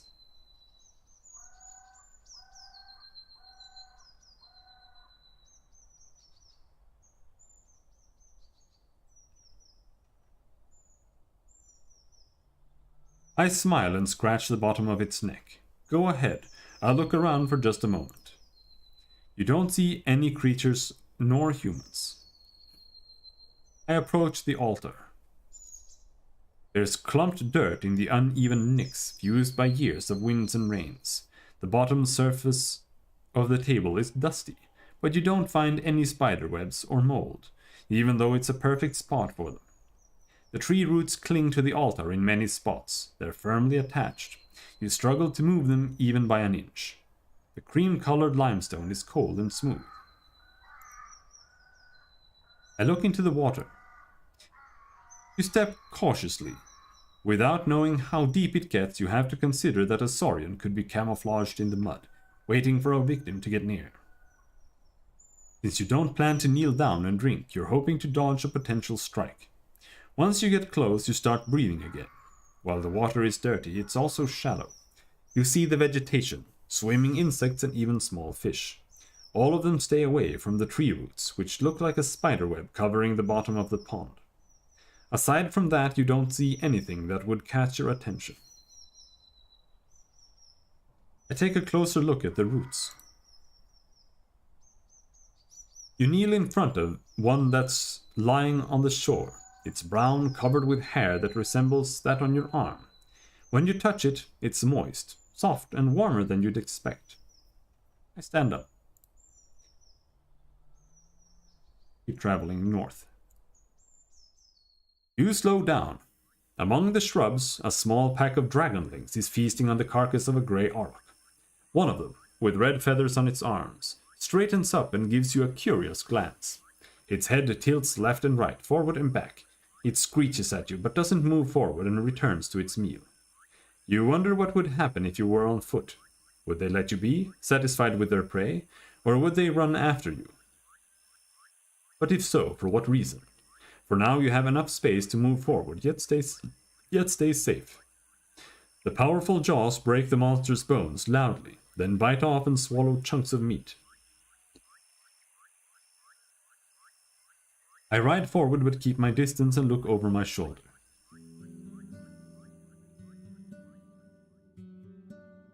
Beaten road serves your palfrey well. The forest to your left becomes sparse and brighter, and there are dozens of human-made paths among the fruit-bearing trees. On your right, there's a large pasture, with at least a dozen massive mouflons. 2 of them, already sheared, look comically small. Soon after that, you ride alongside vast, flourishing fields filled with rye, still green, preparing itself patiently for the second harvest. The path ends with a massive wooden gate. The stone wall separating you from the glow of lights behind it isn't as tall as the roofs, but you can't imagine climbing to its top. There are pretty much no cracks, no missing bricks, a sign of many hours of labor, especially considering how massive the settlement is, as wide as a city district. The birds and monkeys are now just a distant echo, replaced with the sounds of carts running, hammers, saws, laughter, and shouts.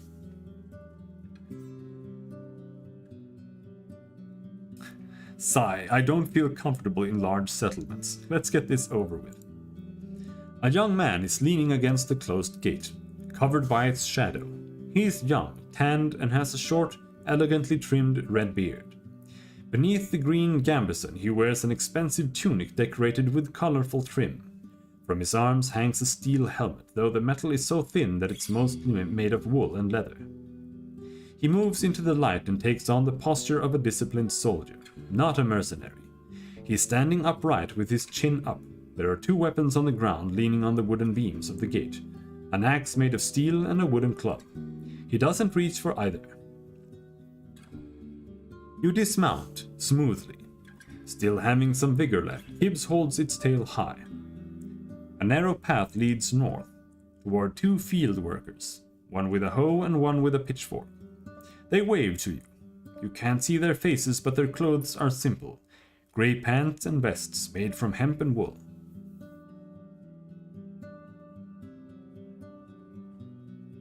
Better to keep some distance. I just approach the guard. The guard smiles yet avoids your eyes and has to clear his throat before he speaks. Welcome, traveler. If you're here to make trouble, Howler's Dell... If you're not here to make trouble, Howler's Dell welcomes you. We have the whitest flower there is. When he bows, you realize it's a well-practiced performance.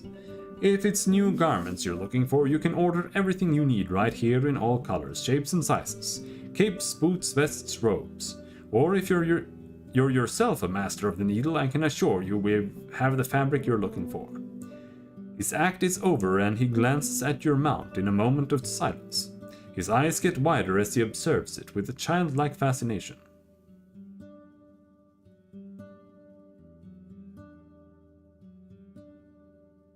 I am Robin, your new Roadwarden. I want to see your mayor. A city folk, eh? The mayor is busy, but I'll ask her. Give us a moment to let you in. He knocks at the gate, which is then pulled inward by 2 other guards, a man and a woman wearing their own gambesons, similarly green but tailor-made to match their figures. The nearby buildings are simple houses made of wooden beams and covered with thatch, while the storehouse is even more modest, with a roof made of planks. The watchtower has a ladder made of ropes and sticks, no stairs. Just give me a moment. The guard strides away before he finishes the last word. The others close the gate behind you and observe your mount carefully. Your eyes run east to a humming creek running through the center of the village. I wait for the return of the messenger. Calming sound, aye? Thus Howler's Creek. The guard, like most of the locals, is taller than you. Wide but shallow. There's nae been a flood in years. Pa told me there used to be nae bridges. Neighbors cross it with their boots in their hands. And 'tis clean like a raindrop, but there are na many fish. There are nae many fish. We're the cleanest village in the north, her companion chuckles brightly. When the guard returns, he's still alone. She can nae come now. A friend of mine is in labor, aye? The mayor wants to be there when the child arrives, but I was asked to show you the village. I nod. Fine. He approaches the watchtower. Tie your mount here. We'll keep the kids away. Most of the neighbors are getting ready to celebrate. Once you're done, he grabs the rope ladder. The view from up there is gorgeous. How goes the road wardening?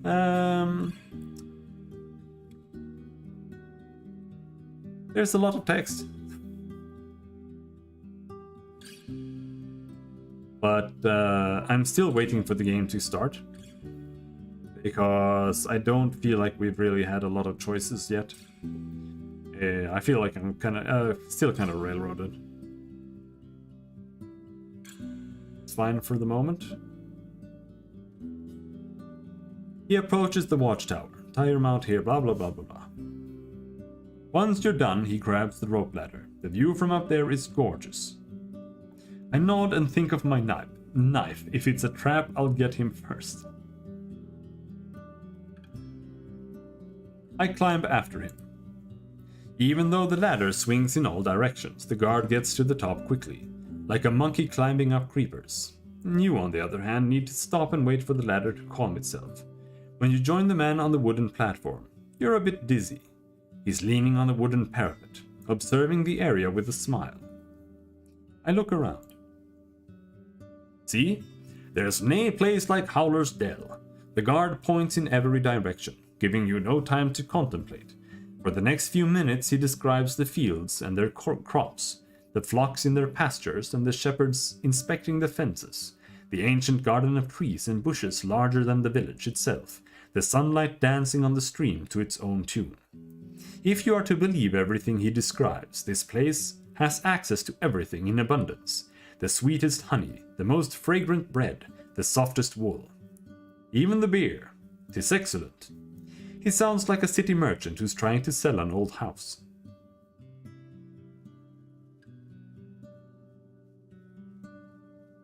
No wonder he's so proud. Why wouldn't he be? They've tamed this scrap of land and live in comfort. The islet, I don't know how to pronounce that.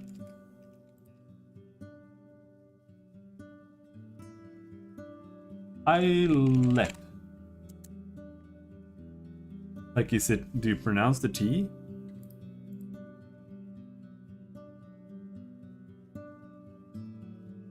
Islet. Yeah, islet. It's like a manlet, but it's an islet.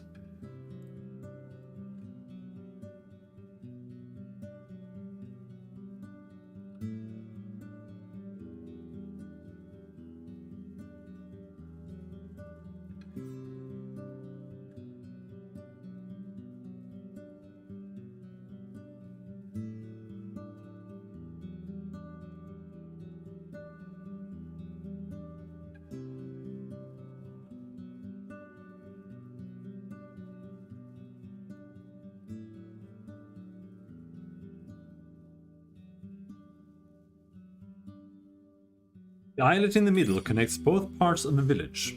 According to the man, the northern gate is hardly ever opened, as it... Just now I'm strikingly getting hungry. Can't stop thinking of food right now. I keep talking about pastures and apples and shit. Oh my god. Oh, I can't wait until tomorrow.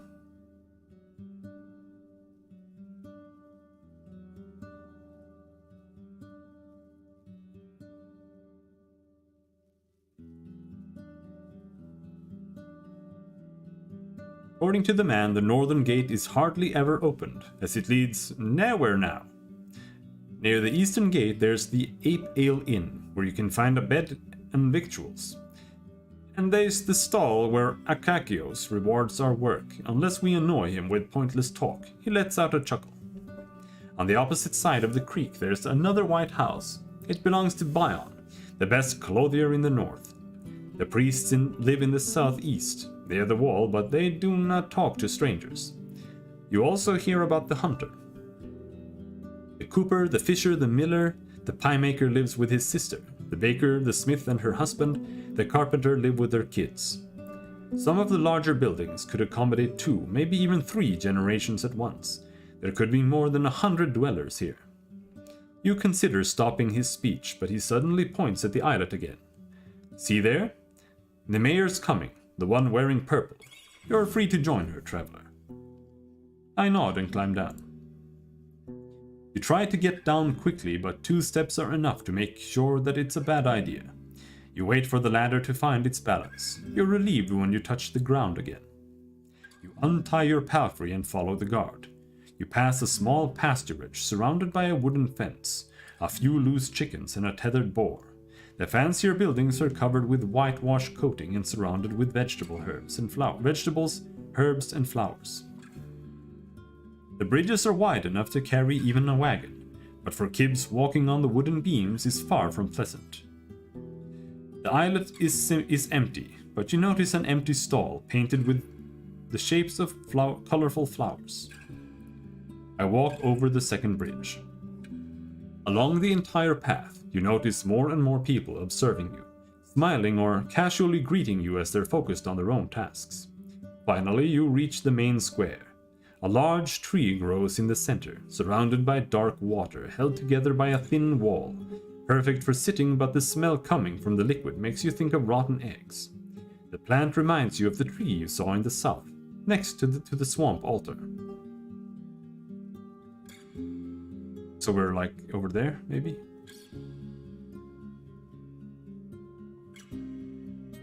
In the north you see the Ape Ale Inn. Judging by the tables, stools, and benches outside of it, it's open for guests. The villagers are chatting and dining loudly, and you catch their curious glances. On the side of the dining area, the merchant is arguing with a tall, broad-shouldered worker. An old man is sitting by himself, eating a pie, with a walking stick leaning against the table. A young woman is cleaning the empty mugs in the creek, speaking with a man at least twice her age, maybe her father. I need a spot to tether Kibbs. There's a wide wooden roof right next to the gate that shelters carts, crates, and sacks. You move your mount next to a donkey, to a beam placed here just for this purpose. Without a moment of hesitation, Kibbs starts to chew on the nearby haystack. You have some time to make sure it doesn't struggle with your bundles. You return to the inn. Oh. Look for the mare and approach her. The mare is sitting on a chair with a 4-year-old boy on her knees. She is holding his hand gently, showing him how to eat gruel from a bowl. It's not a cheap meal though. You spot nuts, berries, and milk, and the added honey makes it yellowish. The kid is clean and quiet, and once he notices your arrival, he crams his mouth with a spoonful of oats. Now, love, the mare titters. Then I get distracted. She rubs the meal off his face. A few more spoons and you'll go help Papa in the kitchen, eh? She gives you a radiant, though apologetic smile, then turns her attention back to her companion. I observe her more closely. Her long, full-sleeved linen dress must have been dyed once in blue and once in red to achieve its dark fancy purple, which would draw looks even in Hovloven. From her left shoulder hangs a green woolen cape, as thin as a shawl. The brown belt on her waist has a large steel buckle that portrays a running deer with unrealistically large antlers, growing in all directions like tree branches. Unlike her tribesfolk, she is pale with powdered and rouged cheeks, and her lips match her outfit, though they're a bit closer to wine red. The thick gray strands in her long blonde hair look more like a fashion choice than a result of aging. Her eyes are the color of her cape, keen and vigorous.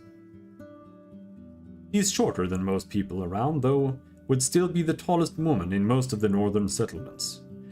While she's around 40, her slim hands add fragility to her appearance, even though her posture is upright, her legs confidently crossed and her delicate voice assertive. She makes plenty of gestures, but her shoulders hardly ever move. She's 40 and she's got graying hair. Poor lady.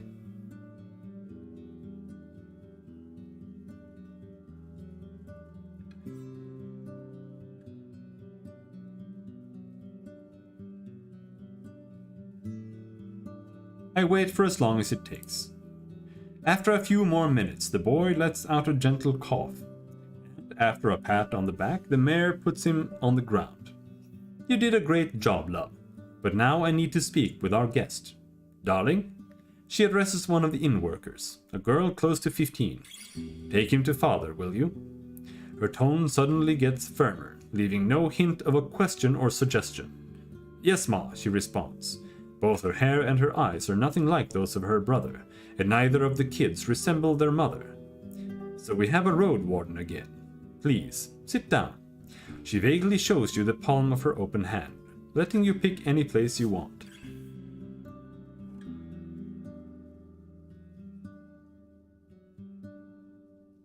I sit on the stool opposite her. I'm here as a trade partner. You have a good look at the inn's front door leading to a cellar-like ground floor. It's dark with crates and barrels covered with fruits, nuts, and vegetables. The actual inn is upstairs, but the only people who go in or out are the workers, most of whom are teenagers. The mayor observes your outfit carefully, maintaining a polite, though cool, smile. Once your eyes meet, she hardly ever looks away. I'm sure you're hungry. My husband will bring us something soon.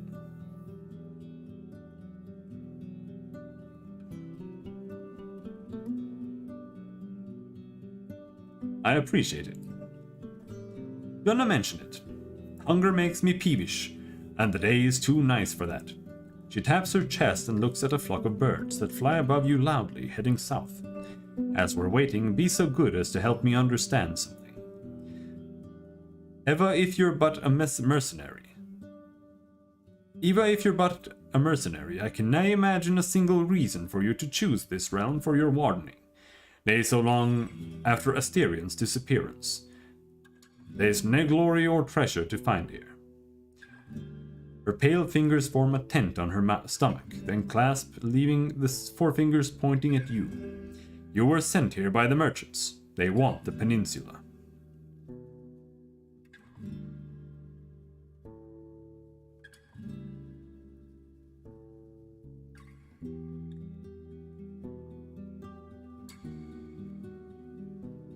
I'd simply explain the situation. You introduce yourself and confirm her suspicions. The guild and the deputy are in agreement. They are willing to send troops to this place, defend the settlements and patrol the roads. They'd cover their pay. You'd only have to look after their board and lodging. You explain that the rate of taxes is open to negotiation, but they would be taken twice a year, in spring and fall. You have time to think about it, you assure her, and you're free to consult with your people. Safer roads bring many travelers, artisans, merchants. I know you realize it's an opportunity.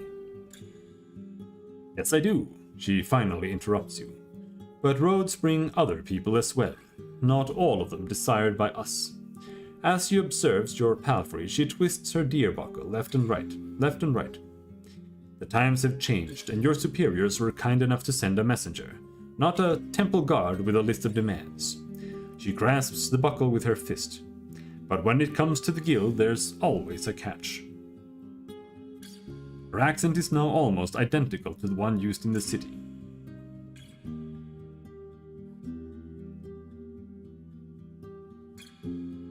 Speaking of experience, you're speaking from experience, I assume. Do I really sound that confident?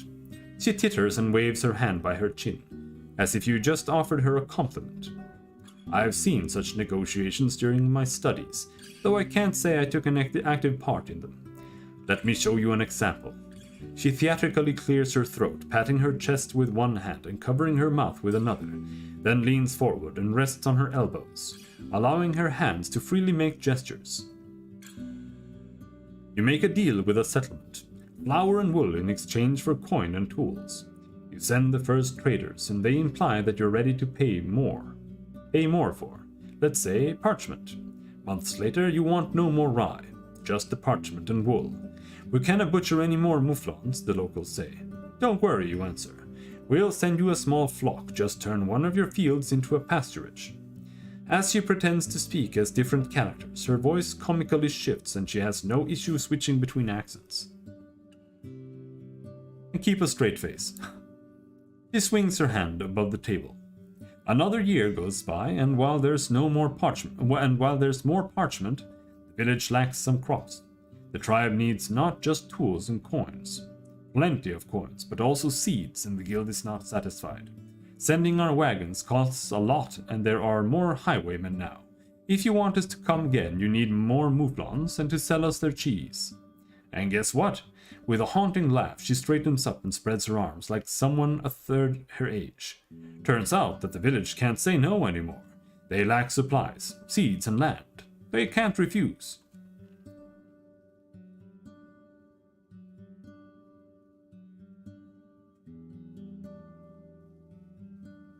I smile. I have no doubt that a smart leader like yourself is going to protect your people from these games. Oh, how wonderful! Keep the compliments coming. No soul in the square reacts to her loud laughter. But all that doesn't mean I can counter every single city ploy on my own. That's the good thing about living here with these kind of people all around us. She nods towards two little girls that are carrying a basket filled with vegetables between them. If some of us struggle, we all have to deal with the consequences. We all struggle, but we all benefit. But Hovlovan? If they see profit in chopping off our arms, they'll sell them to the first bidder. She gives you a sad glance, but cheers up after a sigh. Let's finish the introductions. I am Thaes, one of the keepers of the Ape Ale Inn, and the mayor of Howler's Dell. I assume it would be convenient for you to take my answer back to Hovlovan. She wonders for a moment. Say, when could we expect the first caravan? After winter? It depends on what you can sell and what you want in return. While the conversation goes on, the food gets served. The refreshing aroma of roasted mutton, covered with a thick sauce made of mint, parsley, and honey, tempts you to bite in right away. Mint. The juices are sinking into the round trencher, a plate made of simple brown bread. There's also a small bowl filled with chopped red radishes and a sliced boiled egg, and a mug filled with cold buttermilk. I wouldn't mind eating more like this if my health gets better to the point where it doesn't impact me that much. But still, it needs to be like 90-80% like fat and meat. But then some oats and like a little bit of bread and butter, that would just be a pretty nice side.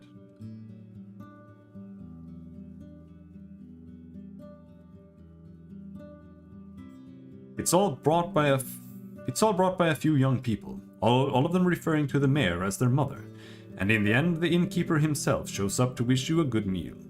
He's wearing a clean orange tunic and not so clean apron made of hemp. He politely introduces himself as Eric's, and after confirming you won't get sick from what he prepared, he leaves you and his wife to your conversation. Thais tears the meat into smaller pieces, then eats slowly, often expressing her enjoyment with a hum. Doing okay? Yeah, I'm doing a lot better, but I'm also a lot more sensitive to food now. So like, for the weekends, I've kind of been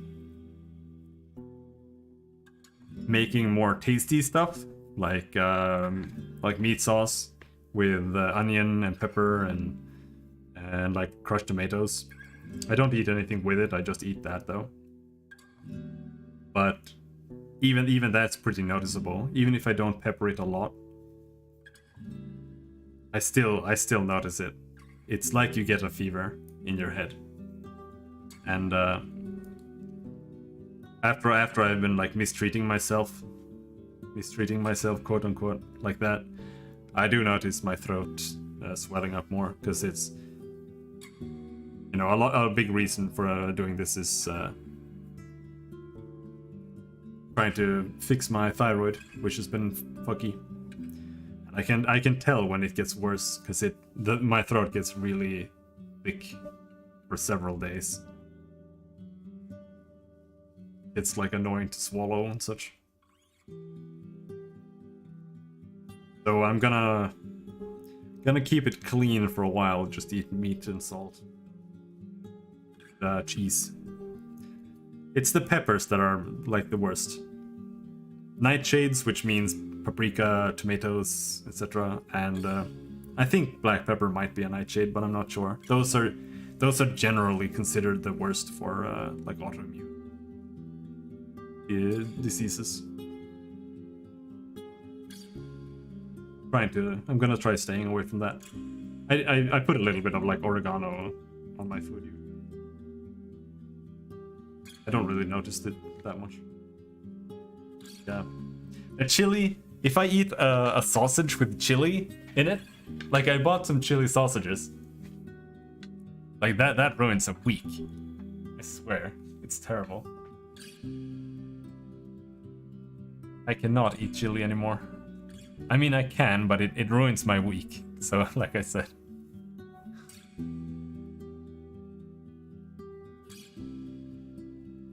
Meanwhile, we get to the important stuff. Sounds like the nearby ground is fertile.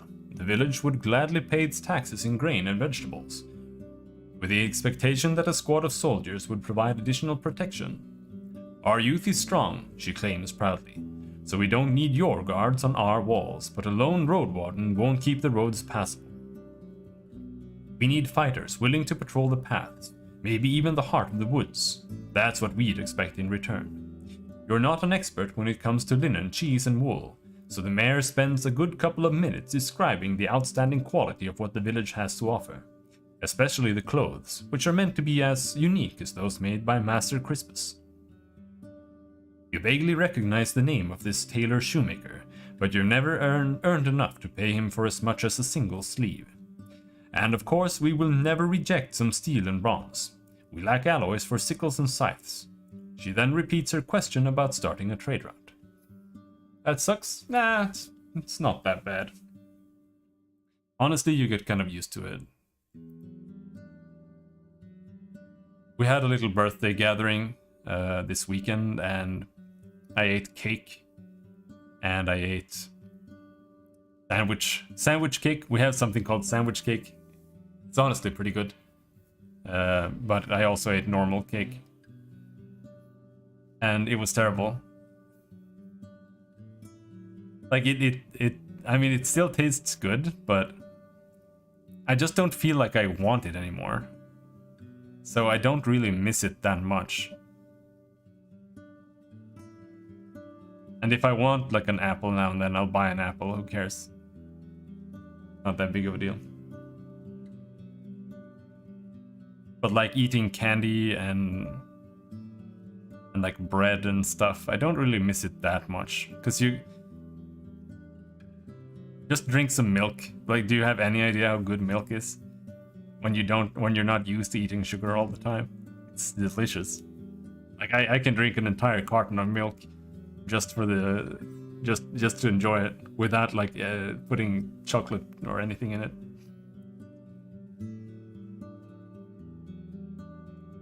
And also fresh cheese, just an entire slice of cheese. Block.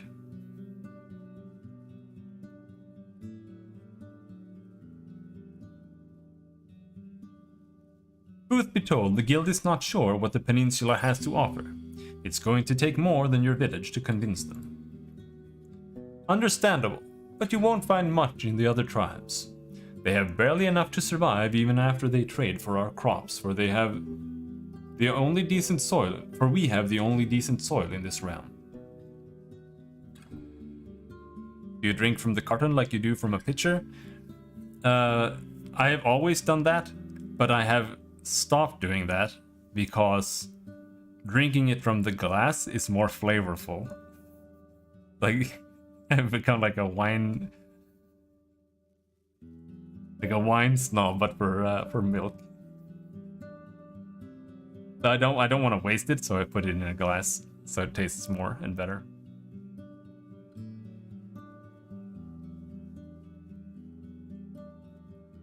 Understandable, but you won't find much in the other tribes. They have barely enough to survive even after they trade for our crops, for we have the only decent soil in this realm. At least the people of Gale Rocks have salt and barrels of fish, while creeks sell meat and wood. Actually, if you haven't been in Creeks yet, the farthest village in the northeast, you could give them a chance. She nods with a smile. They could use your help with keeping their roads safe. White Marches, on the other hand, as well as Old Pagos, are close to worthless. For a trade route, that is. She clears her throat. After these words, she stands up, walks to another table and offers her trenchers to an elderly man who sits there by himself. With a trembling voice, he thanks her, then starts to chew on the soggy bread.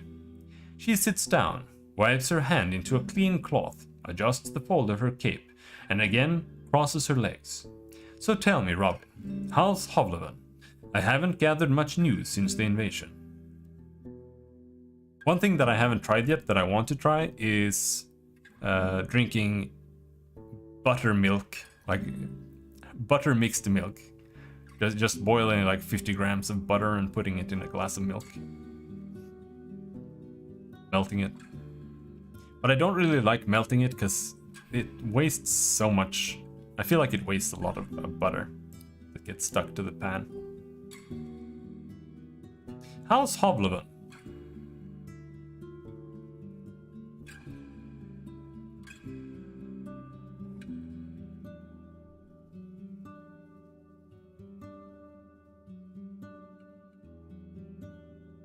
I don't know. I've never been in Hovleven.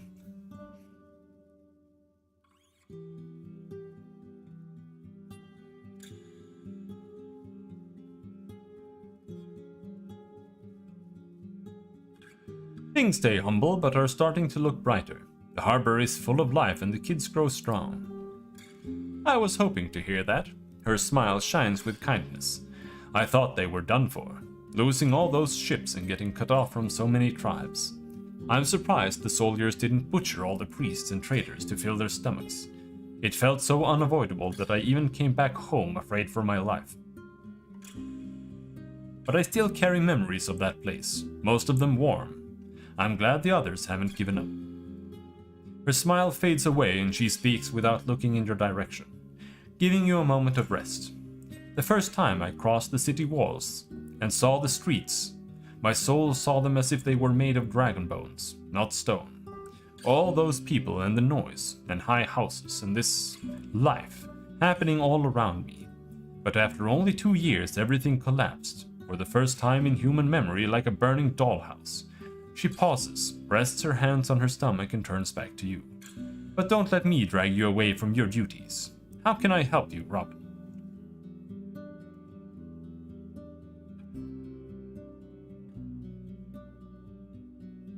Tell me about Howler's Dell. It is what it seems like, the greatest village in the far north. She raises her hand and makes an inviting gesture. Though I hope to still improve this and that. She winks at you. But is suddenly interrupted by the pained cry of a little boy who hurt his knee during a fall. As an amused elder tries to calm him down, the mayor shrugs it off and titters, then meets your eyes again. Life's good here. We have what we need and a lot of what we want, building on top of more than 12 generations of hard work and bravery. She spends a good few minutes telling you about mouflons, wheat, rye, hemp, cheese and wool, proud of every glimpse of prosperity. Whenever she mentions an artisan, shepherd or farmer, she doesn't miss a chance to mention how significantly she improved their conditions. She also omits some topics. You hear of no tales, songs, ancestors, rituals, or days of prayer. It's like listening to a tax collector. Only at the very end of her speech does she mention the wisdom of the elders, now kept in the teachings of the druids who help her guide those who trust her. They heal our wounds and our gardens, she explains, but then changes the topics to all the fruit trees, hares and nuts in the woods. Nuts, imagine there being nuts in the woods. Imagine being able to go out and pick nuts. Once she's done with it, I nod politely.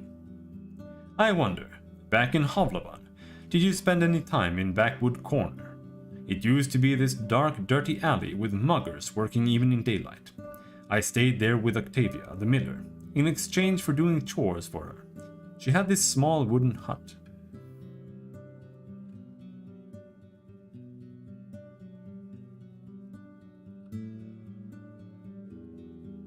This is weird. I don't like when they do this. It's like I'm building the backstory of the city.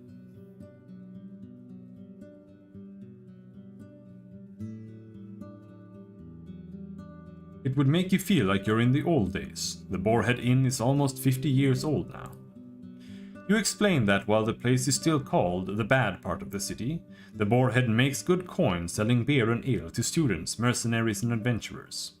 The whole land may turn wild one day, you quote one of the local traders, but Backwood Corner will stay the same.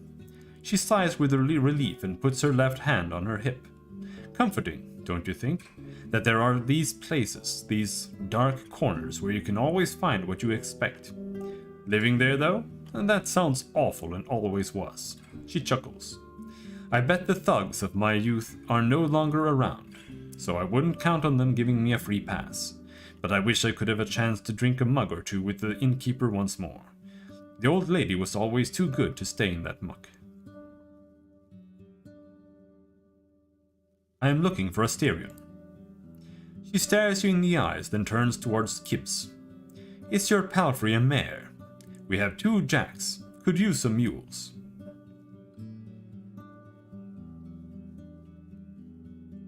A stallion, so it won't give you anything stronger than a hinny. Yep, our Kibbs is a stallion. So I've heard. Her eyes wander over the square. That the small donkey bellies bring weak offspring to horses. Her pale fingers reach for her own stomach. When her eyes return to you, they regain their sharpness, I'd rather avoid long talks about that man. Let him remain as a part of this past spring. Since you're asking about him, I can only assume he was indeed sharing his goal with you.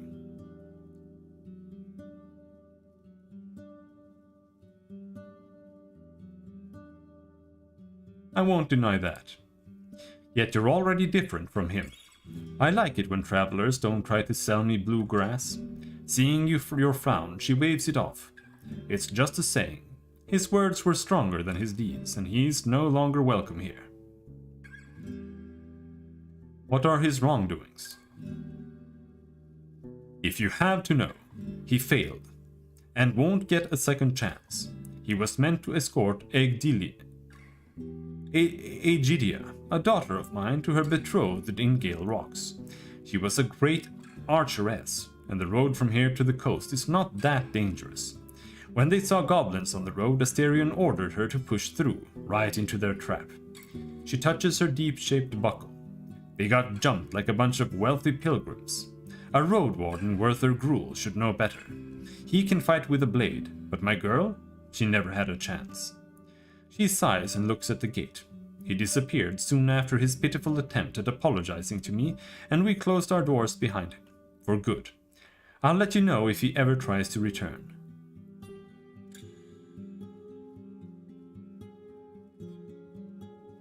Thanks for the help. Tell me, how do people dress in the city these days? Is it similar to what we have here?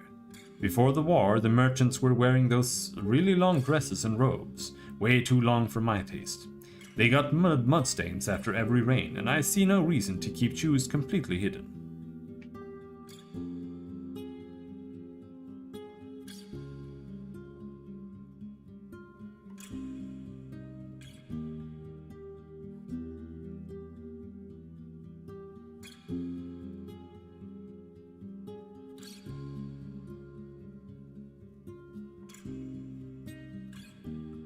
Not anymore, there's always a shortage of fabric.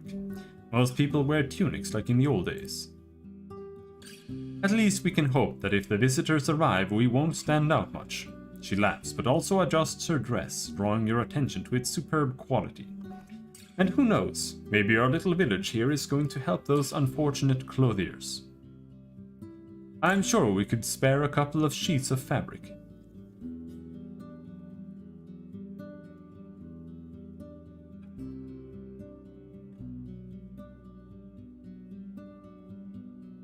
Have you heard of the necromancers in the north? She taps her fingers on the table. Yes, I have. After you ask her to tell you more, she seems to regain her confidence. You mean White Marshes, I'm sure. I don't know all that much about what's happening there.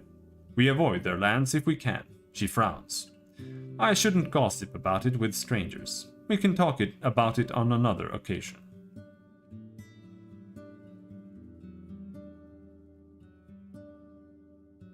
I was in the ruined village south from here.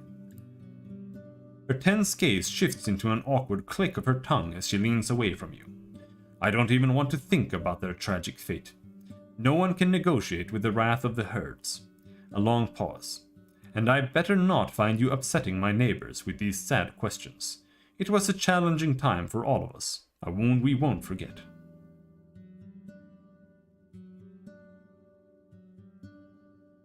What do you think about the scavenger who was here before? Ah, he's still alive, she says with distaste. I did explore it a bit, yeah. Not fully. He brought us some news from the north and paid off his debt to us, but he is an idler and a prattler. Drinks too. The farther away he stays from here, the better. I was in Pelt of the North. The innkeeper feels uneasy about Glaucia's band. When you mention the raids on the northern villages, her eyes narrow. Are you sure? It's the first I've heard about it. Glaucia has been around since years back, but she's not much of a nuisance. I'm just a messenger. He's asking for you to join forces with him. Well, I can't give you my answer. I won't ask our hunters to endanger their lives in the pursuit of some gossip. I could ask around, learn more about this. He sighs with exaggerated relief. What a splendid idea! There are only 3 villages in the north. White marches farther north by the western road. Gale rocks by the northern coast, and creeks in the far east. Bring me news from those places and you will get my answer.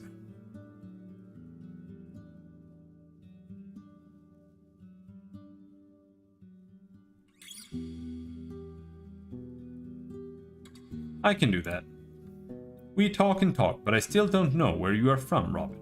What's your story? Have you lived in Havlavan all your entire life?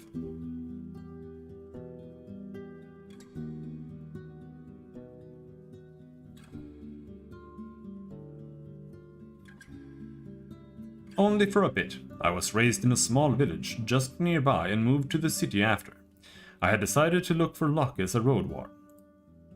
To see the city for the first time after being surrounded by a couple of small houses and fields. It's a strange feeling, isn't it? She puts her hand on the table. Even after my second winter there, I felt like a stranger. But those who know how to live in the countryside, close to the wilderness, we will always find a new home for ourselves, don't you think? She gives you an encouraging smile. I saw a weird tree south from here, the one with the altar standing in front of it. She straightens up and raises her chin. You mean Beholder, the guardian spirit of our wetlands.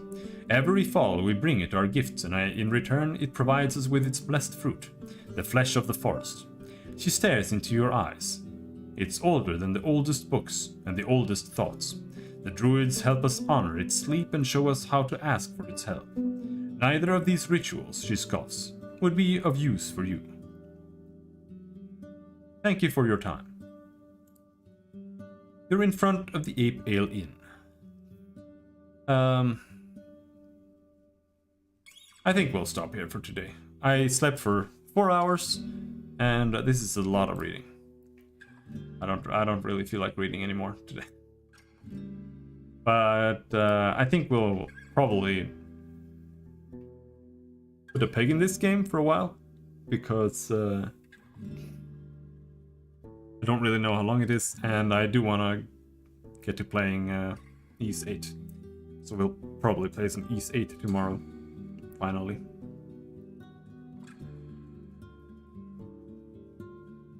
And then we'll see. Quick save. Do we need to save in some other manner? Sure. But yeah. Thanks for hanging. Have a good night. Bye-bye.